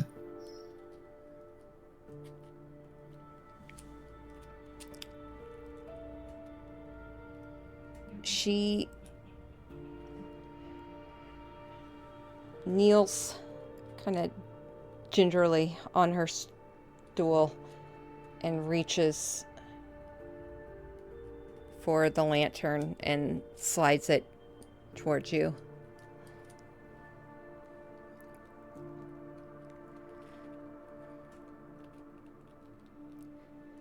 You're gonna need that. At least that's what he said anyways.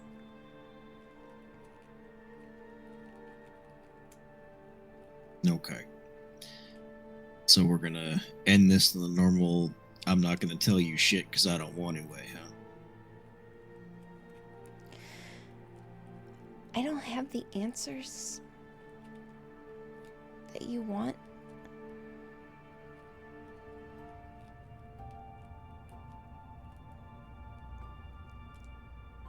You do realize I just want an answer, right?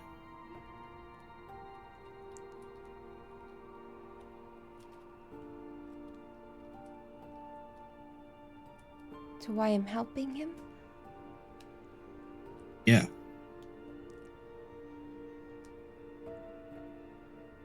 He said he could save the world. What were his exact words? Save the world or end all suffering or something stupid like that?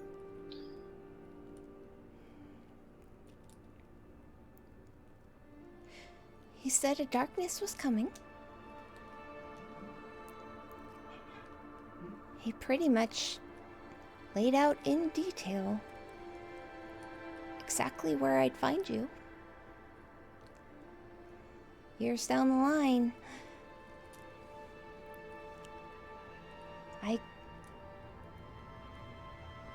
honestly, I thought he was kind of crazy. I thought nothing of it. But, you know, I figured it's not gonna hurt to send a message, right? I mean, what if he was right? What if it actually got to you? Mm-hmm. And then you showed up at the mansion, at the manor. And then one portent after another. Everything he laid out. It's happened. And I know there's kooks out there that can, whatever, fuck with you and act like they know what's going on and shit.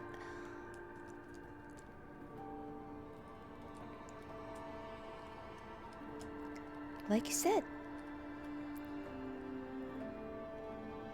this all feels very different.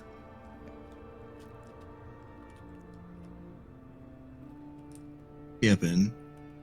Yeah. Nathan. Your stool's gonna fall out from underneath you. You realize that, right? And he kind of stands up and then just kicks it out from underneath her. Yeah. She tumbles to the ground. He leans over. Look, I can predict the future, you moron. If I'm doing it, of course I can say it's gonna happen. You're always so succinct, Nathan.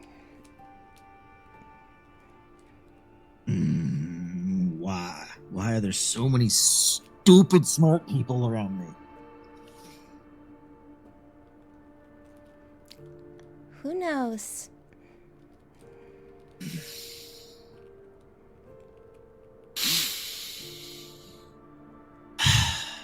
Okay. All right. I hope you realize this doesn't mean you get to stay here and continue building things for him.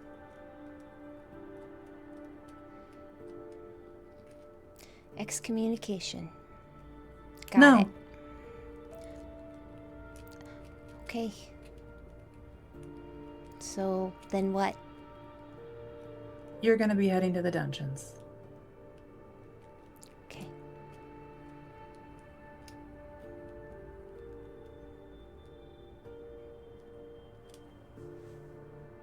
She holds her hands up.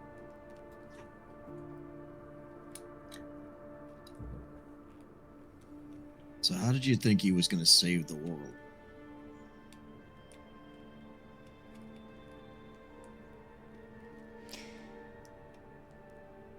Technically, he said he wasn't going to. Yeah. Mhm. That's He said you would. yeah.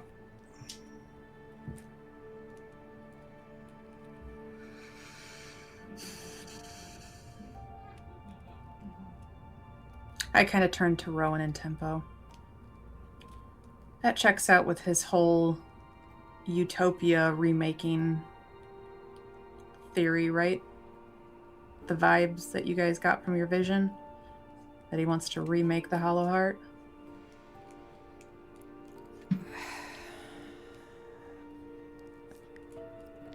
Tempo kind of stands there for a moment.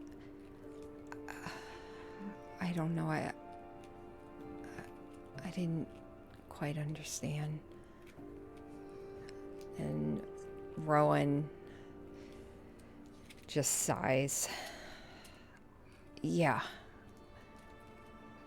Yeah, that's what he said.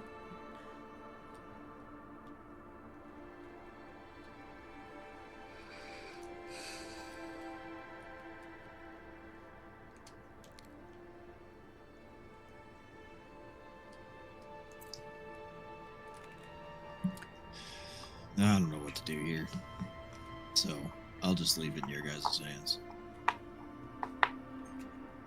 Yeah, I think Nina marches her to the manor to put her where we've been putting the other prisoners. And I'll inform Gillester and Hemlock. Mm-hmm. I believed in you wholeheartedly. That you were my friend, that you were with me.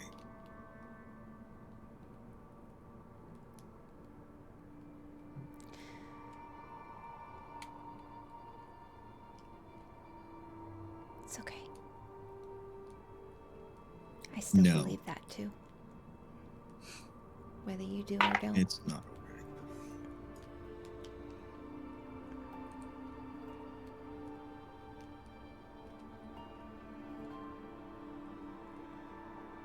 Should have told me. I wanted to. I did. And that's the difference between a friend and someone else. Want and doing.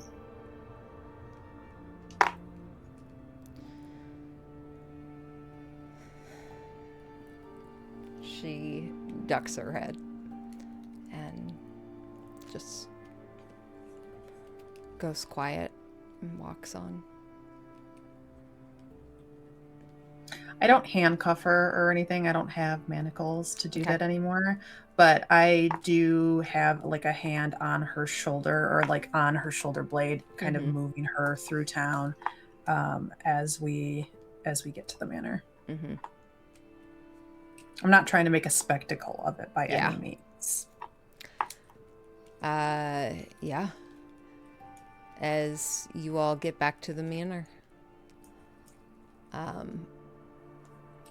you put her in the dungeon, one of the cells, lock it up. Which I think we Nathan don't. stays behind in the shop and cleans up her projects. Just so they're not out in the world. Nathan, you find a metallic box. About 5 inches by 5 inches. And you've seen something similar to this before on your previous ship. And it looks very familiar. It looks closed. It looks possibly maybe upgraded looks a little different, but it just brings back vibes of what you recall the device that she made previously. I gotcha. The one that blew things up? Cool.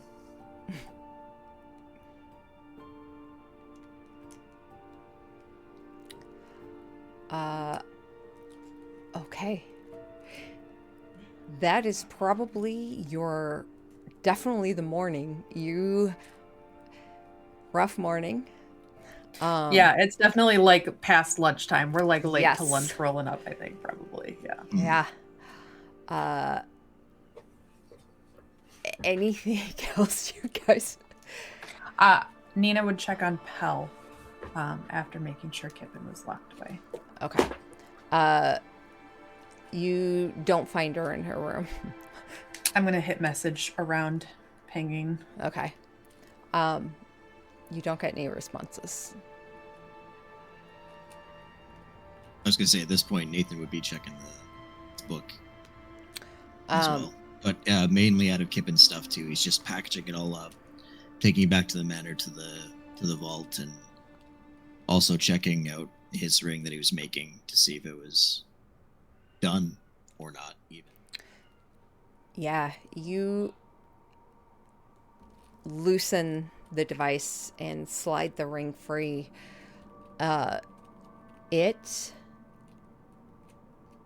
It looks polished. It looks like it's had extra care taken to it.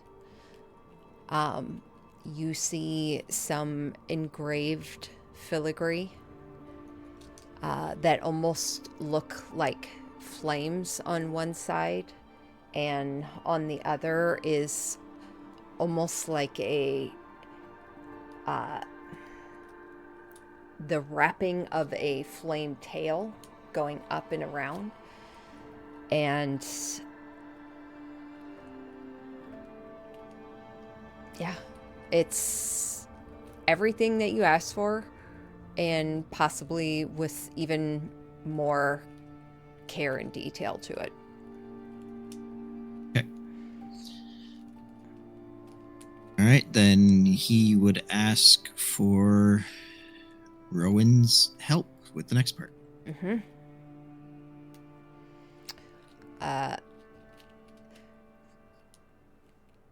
Okay. Back at the house, the manor then.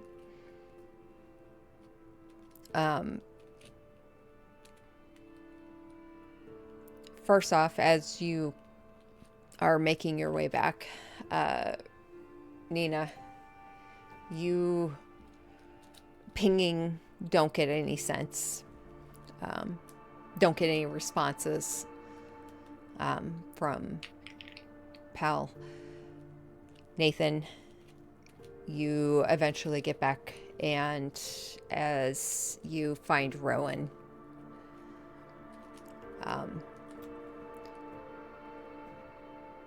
she looks, she's probably where there are fight dummies, and she's probably just sparring with it and unleashing some pent-up emotions and such. And as you come around the corner, she kind of pauses, sweating. I was gonna say I'll message you in Discord about what I want her Got for it. help, and then Okay. we'll just move on to Pell and check in the book to see if she messaged back. Okay. You don't see anything written back in the book. Okay. Well, at that point, he'll probably go find Nina. And I think Unless- you find a slightly panicked Nina. Pell's not in the house. I can't get a hold of her. He did put Kippen's stuff in the vault. Okay. Probably would have checked to see if she was in her fort. Where he...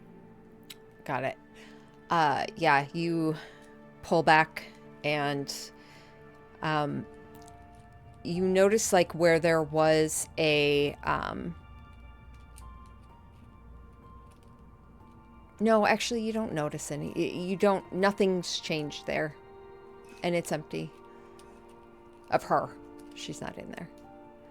Okay. Then yeah, you up to Nina, find her, find you panicked. Check the vault, and she hasn't responded to the book either. She's not there. When I was in her room, did it look like anything had changed? Had she packed anything? Like, does it look like an angry kid who's run away? Like Liam used to do when our dad got angry at him? Roll me investigation. Okay. Or perception, either one. Investigation will be a 14 from me. Okay. Investigation. You notice her room is a mess. Mm-hmm. But it's vaguely reminiscent of, yeah, you've had siblings. Looks like her jacket's missing. And you notice her journal sitting on the desk nightstand.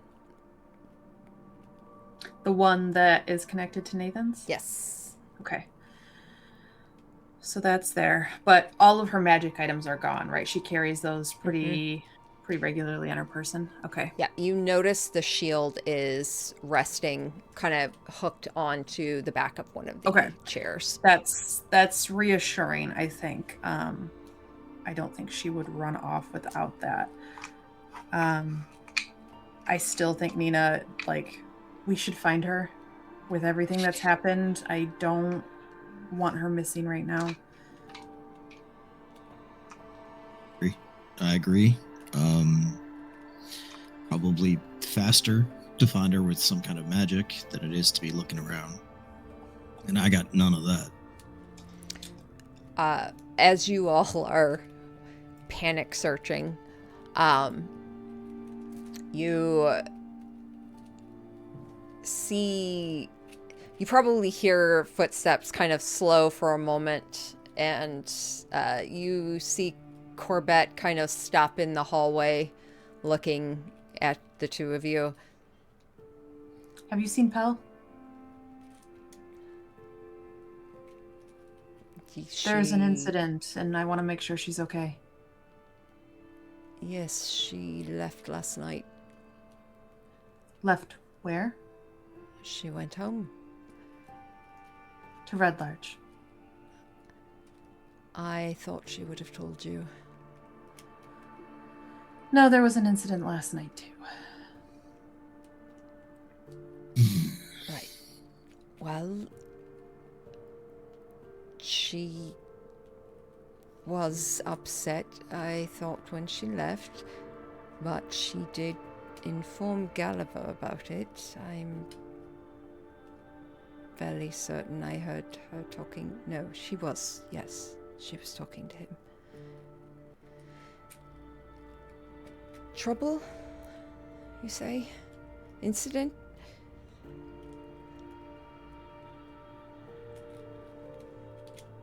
It's dealt with. We just have a new visitor downstairs. But I think Nina quickly moves by to go to Gulliver. Mostly because she does not want to worry Corbett with how much his brain's been fucked with, that more shenanigans is happening, so. Yeah, he's right behind her. Okay. He kind of... I do give Corbett like a reassuring squeeze on his shoulder, so we're not trying to be like blunt or brush him off, but it's like we got to keep going. We'll talk about it later. Yeah. Yeah, you all continue on. Where are you heading again? I'm sorry. I wanted to go to Gulliver just to hear what she had said. Yeah, you find Gulliver in his office. Seems to be calculating things, rubbing his forehead, moving things about in his desk. And as you come in, he looks up. It's a bit busy. You... Corbett said Pell talked to you last night. Yes. Did she say where she was going? She was going back to Red Larch? Yes, she didn't tell you. Of course not. Yes, she wanted to go home. Did she take Grund with her? No. I was trying to persuade her to wait until morning, but she was insistent. So I did ask if Gelester could possibly escort her, and he had one of his men, the Okay. Dragonborn, take her. Okay. That's at least promising. I kind of turned to Nathan. I mean, I don't mind if she goes home, but I still think we owe her an apology. I agree. Yeah. Also, Yeah, I think that's... Red Larch is south, yes? Mm-hmm. Fraser's footsteps went south, and I don't think that sits really well with Nina, that they could have been crossing paths. I don't know that... I'm sure Fraser might just be teleporting in and out like Bamfine, but I still don't think... I think she's still worried that he'll do something.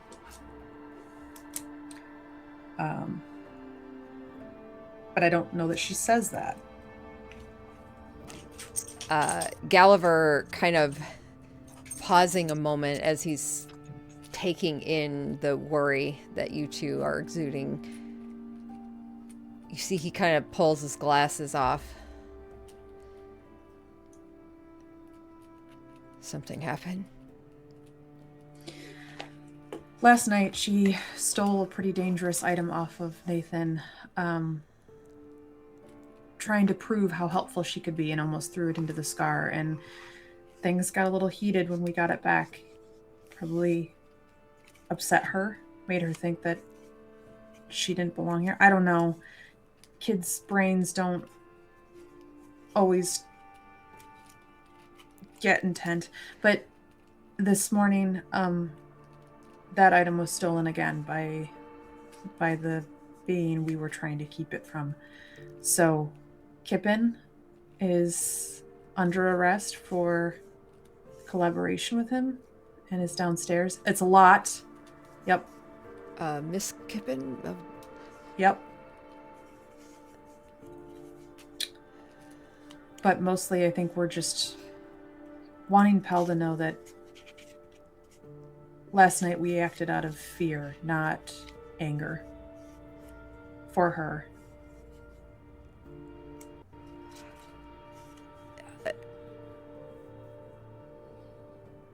She did appear upset, but determined. But she was listening, which I found to be a bright side. It's not often she listens to me, but... And if she wants to go home, that's okay. I mean, we're not going to keep her from her family, but I think some of us kind of got the vibe that we were also maybe family. So, can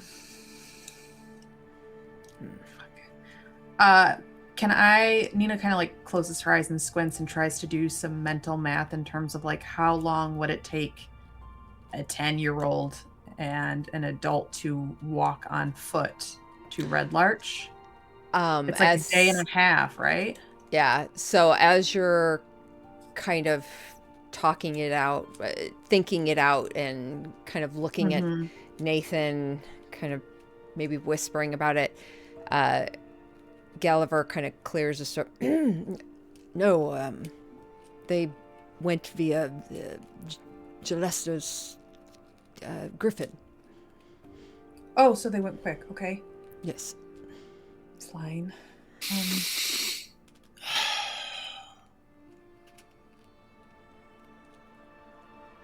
I insisted that she be escorted for obvious No, reasons. thank God. That was great. Thank you. Of course. Kind of looking at Nathan. Do you want to go after her? I can get us to Red Larch. We can meet him there. Are you Uh, not all still...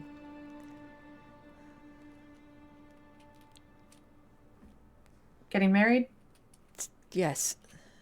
Tonight? I That, kind of looked at Nathan. Tonight? that was what Miss Chara had planned. Right. Right. then, yeah.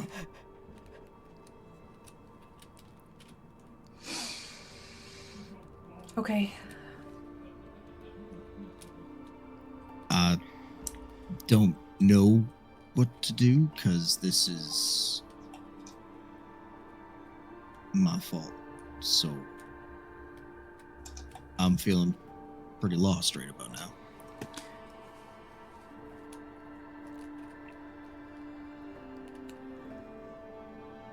We can see if Gillester has a way of talking with... Liza tried to find the names in her notes again.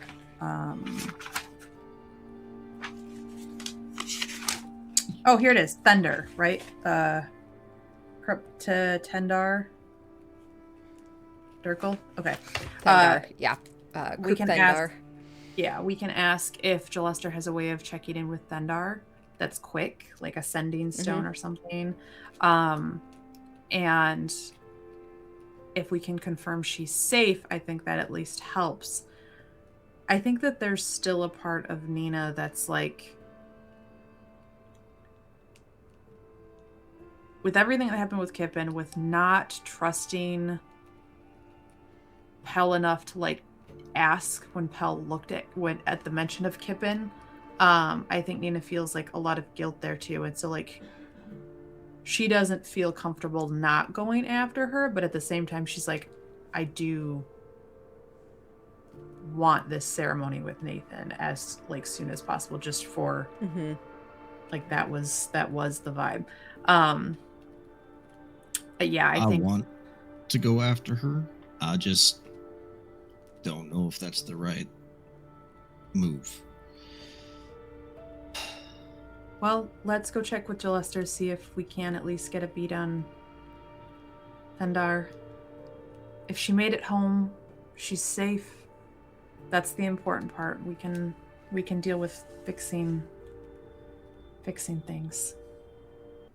I can get us there. I just can't get us back by whatever Chara has planned.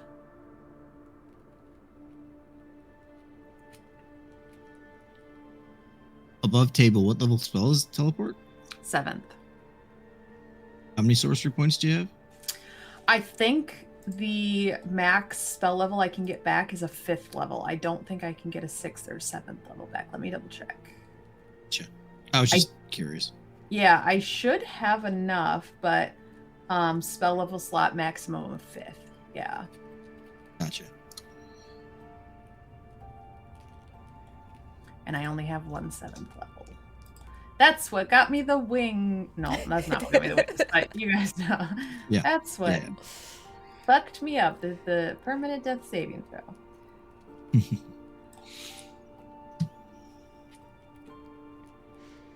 Oh. We at least go find Gillester to get Okay. that communication going. Yeah. Yeah, you find Gillester, and you see him probably in one of the lobbies. He is leaned back in a chair. There is a closed notebook that you see multiple sheets are kind of sticking out of. Looks like it was closed. He's leaned back, head leaned back. He looks to be napping as you all come in. Knock, knock, knock. Loudly on he the has door. like one eye that opens the second you kind of crest the room. Problems? Hi. A few that we should apprise you of. Fuck. He kind of stretches a bit. Okay. There was a mole in town working with Fraser Blue. Kippen. I forget her last name. She's now in the dungeon. There's an altercation. The gem was taken. There's nothing we can do about that right now. But we need to know if Thendar and Pell made it to Red Larch. Okay. Last night. You see he kind of blinks his eyes a bit, Yep, it's a opens whirlwind of a...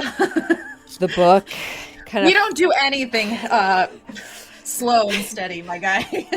flips a few pages, kind of rubs at his eyes. Kip and Cogright, he looks to you, Nathan. The one that you're had building you all these things. Your trust. Yeah. Okay.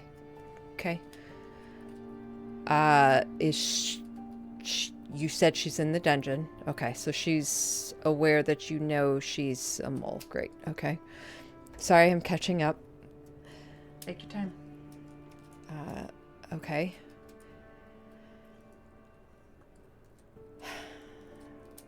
Do we think Fraser Blue knows she's blown? I don't think he cares. He left her in a pretty rough state. I think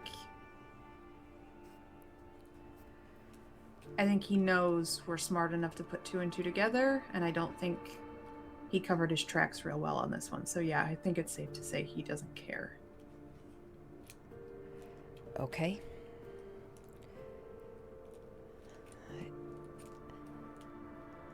Got it. All right, so he came.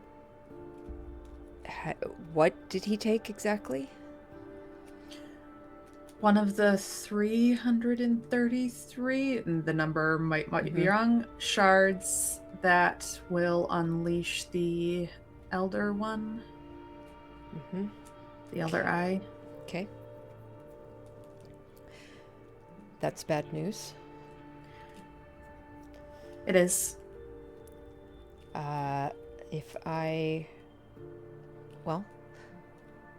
Would you have shared, Nina, that?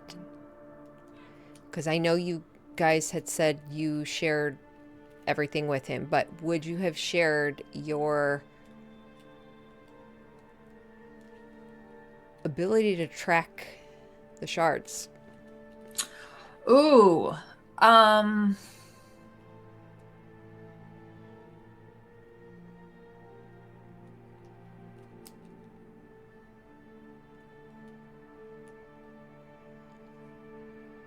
I think so. I think Nina's come clean about that. Okay.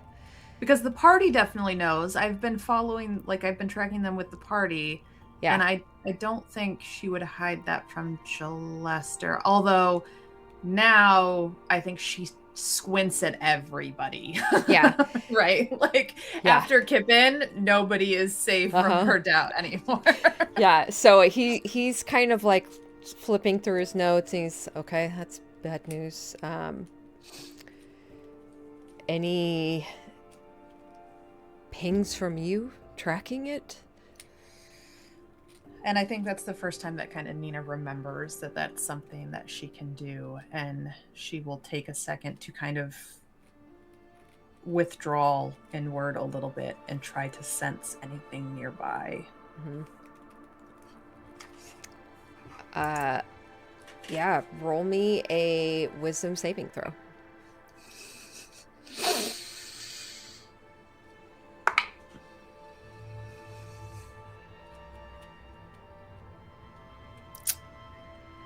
It's a 17.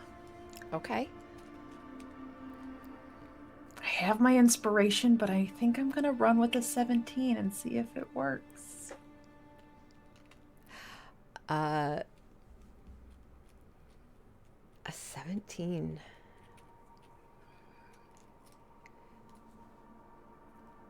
You kind of internalize and think back, trying to grasp onto those threads. And you feel your kind of internal vision kind of start to vertigo a bit. And you start to hear those whispers, maddening sounds at the base of your skull. And you, instead of diving in, you, for one brief moment, sense the shard heading east. Okay. And you blink, letting go before you grasp any further into it. Yeah, I think she sways on her feet a little bit, and Nathan being right there, she kind of like puts her arm on his shoulder to steady herself, kind of like woozy. Okay. It's heading east. He swipes aside, pushes the book aside a bit to reveal a map beneath. And he taps a quill.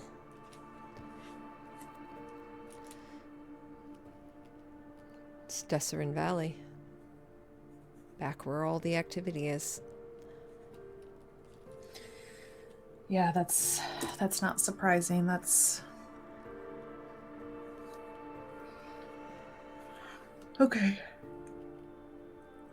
But it's not south. He's not heading towards Red Larch, so Pel's probably fine. Unless this is a different one. Right. There are Sorry. There are 332 others. Don't Nope, you're need not to wrong. add to that.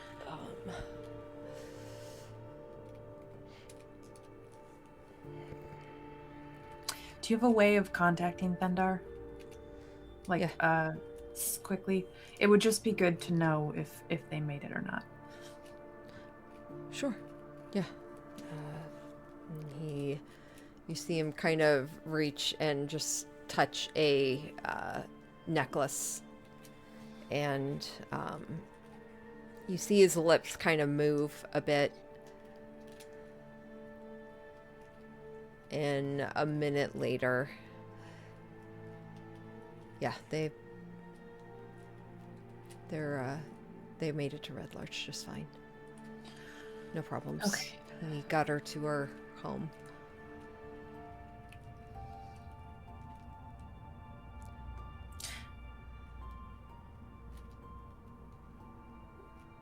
Kind of turned to Nathan. It'd be better coming from us, but do you at least want them to pass on something so that she knows we care? That we want a chance to talk to her?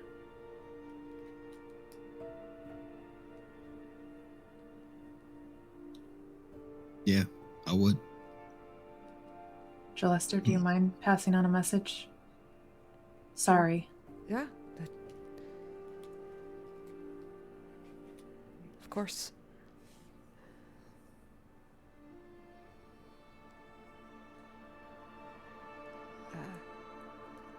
He looks to you, Nathan. Kind of pulls out his book and a piece of paper, like a pen and paper kind of thing, and just.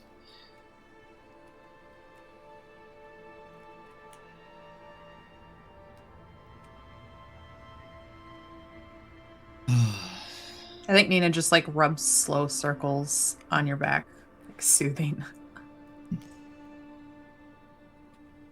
You see Gillester, his eyes kind of track it for a moment before he just kind of drops it.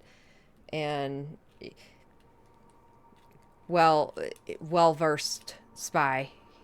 He knows when to step back, when to, like, he just kind of almost lose sight of him as he just kind of sits back in his chair. I think he writes out, he's just like, hey, Squirt.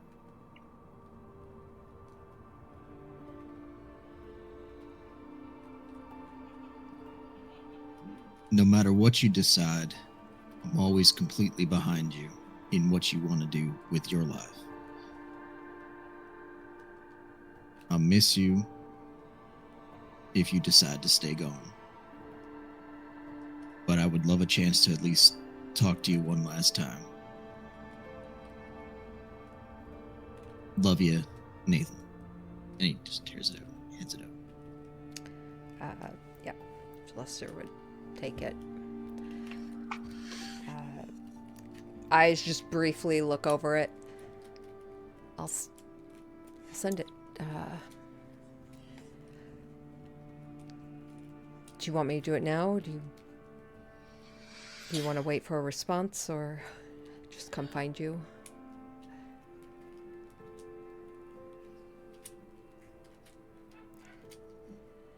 You can get us the response when you're ready. All right. Or when it comes. Do I need there's to... no pressure for her to reply. Do we need to interrogate Miss Cogwright? She was pretty forthcoming after we caught her in it. And to be honest, he's done a number on her memory. We were able to restore the last round of it that he used, but I think it goes back several months at this point.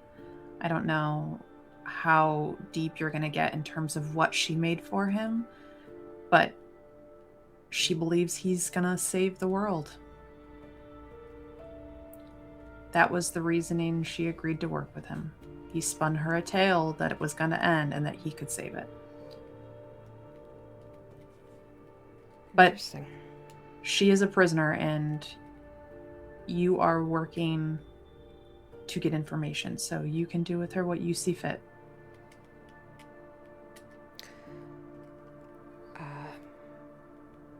All right, I will have Pluma speak to her. Yeah.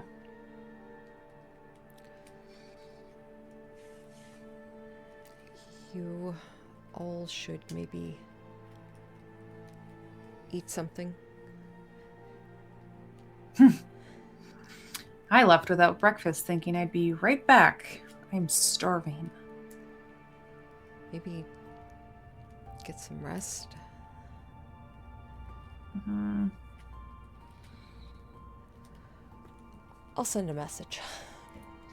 Thank you. Sounds good. I think Nina, does need to eat, but she's also in that, anxiety has torn apart her stomach.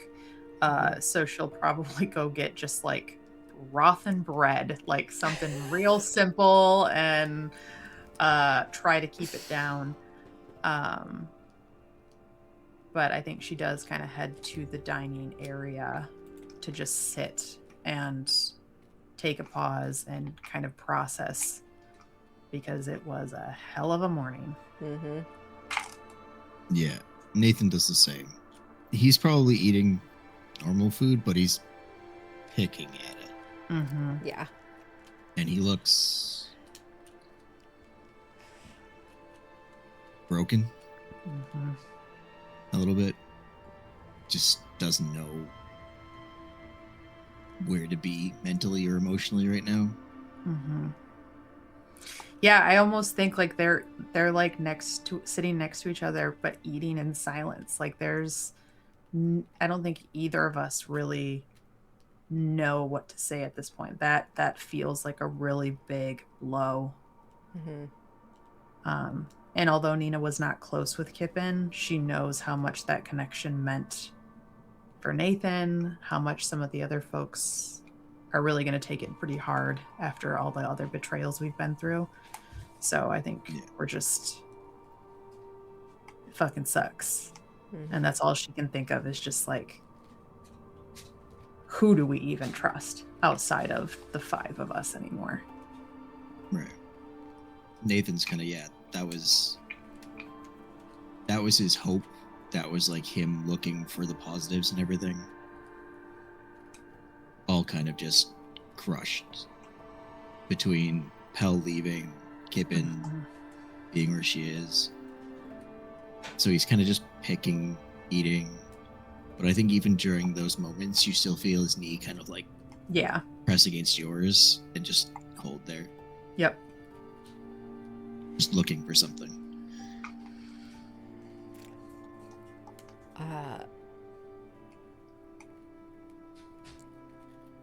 That's probably, as you all, your broth starts to chill. Mm-hmm. You would probably about, 45 minutes later, you hear the soft footsteps, and you see passing by the door the form of Pluma Denzel as she sweeps across. You hear her footsteps go distant before they start to descend. And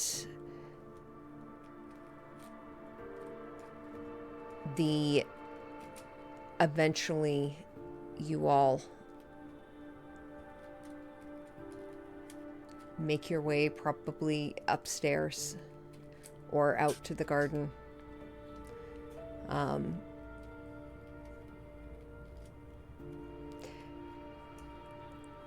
Yesterday, you all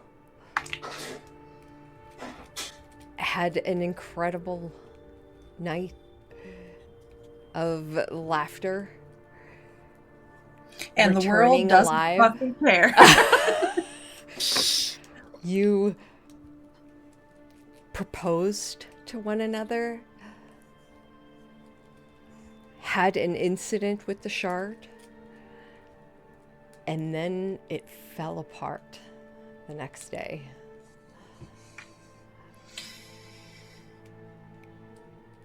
The apocalypse waits for no one. And that's probably a good place for us to end it without having anyone else. Party. Yeah. Oh, man. I will say this, the very last thing.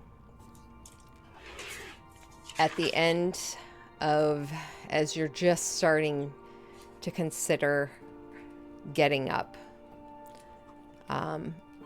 you hear the heavy footfalls, and Rowan walks in, and she presses the ring to the table and slides it to you.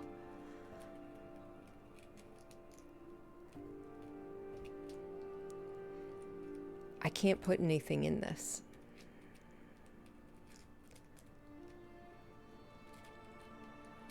It's already got spells in it.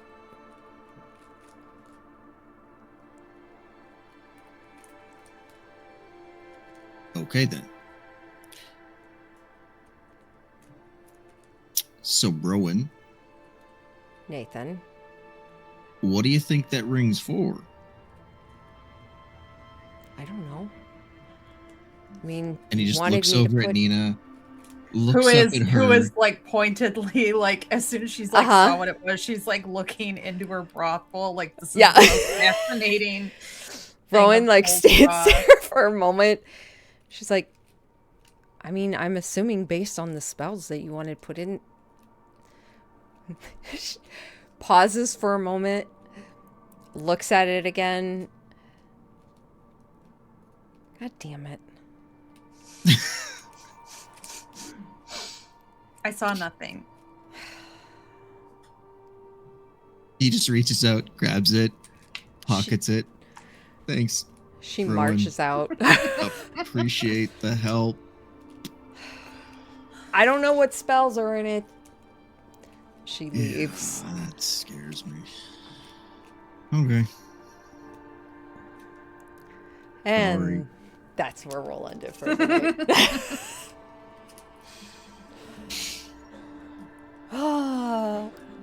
Thanks for letting me ruin you. God, You're you're welcome. so good at it, DM. Here I was thinking we pressured you into having like a beach episode, and you were like, nah, we got emotional damage on the menu. Oh, so fun. Oh, anyways. Well, hopefully everyone can play next week. Yeah. Hopefully.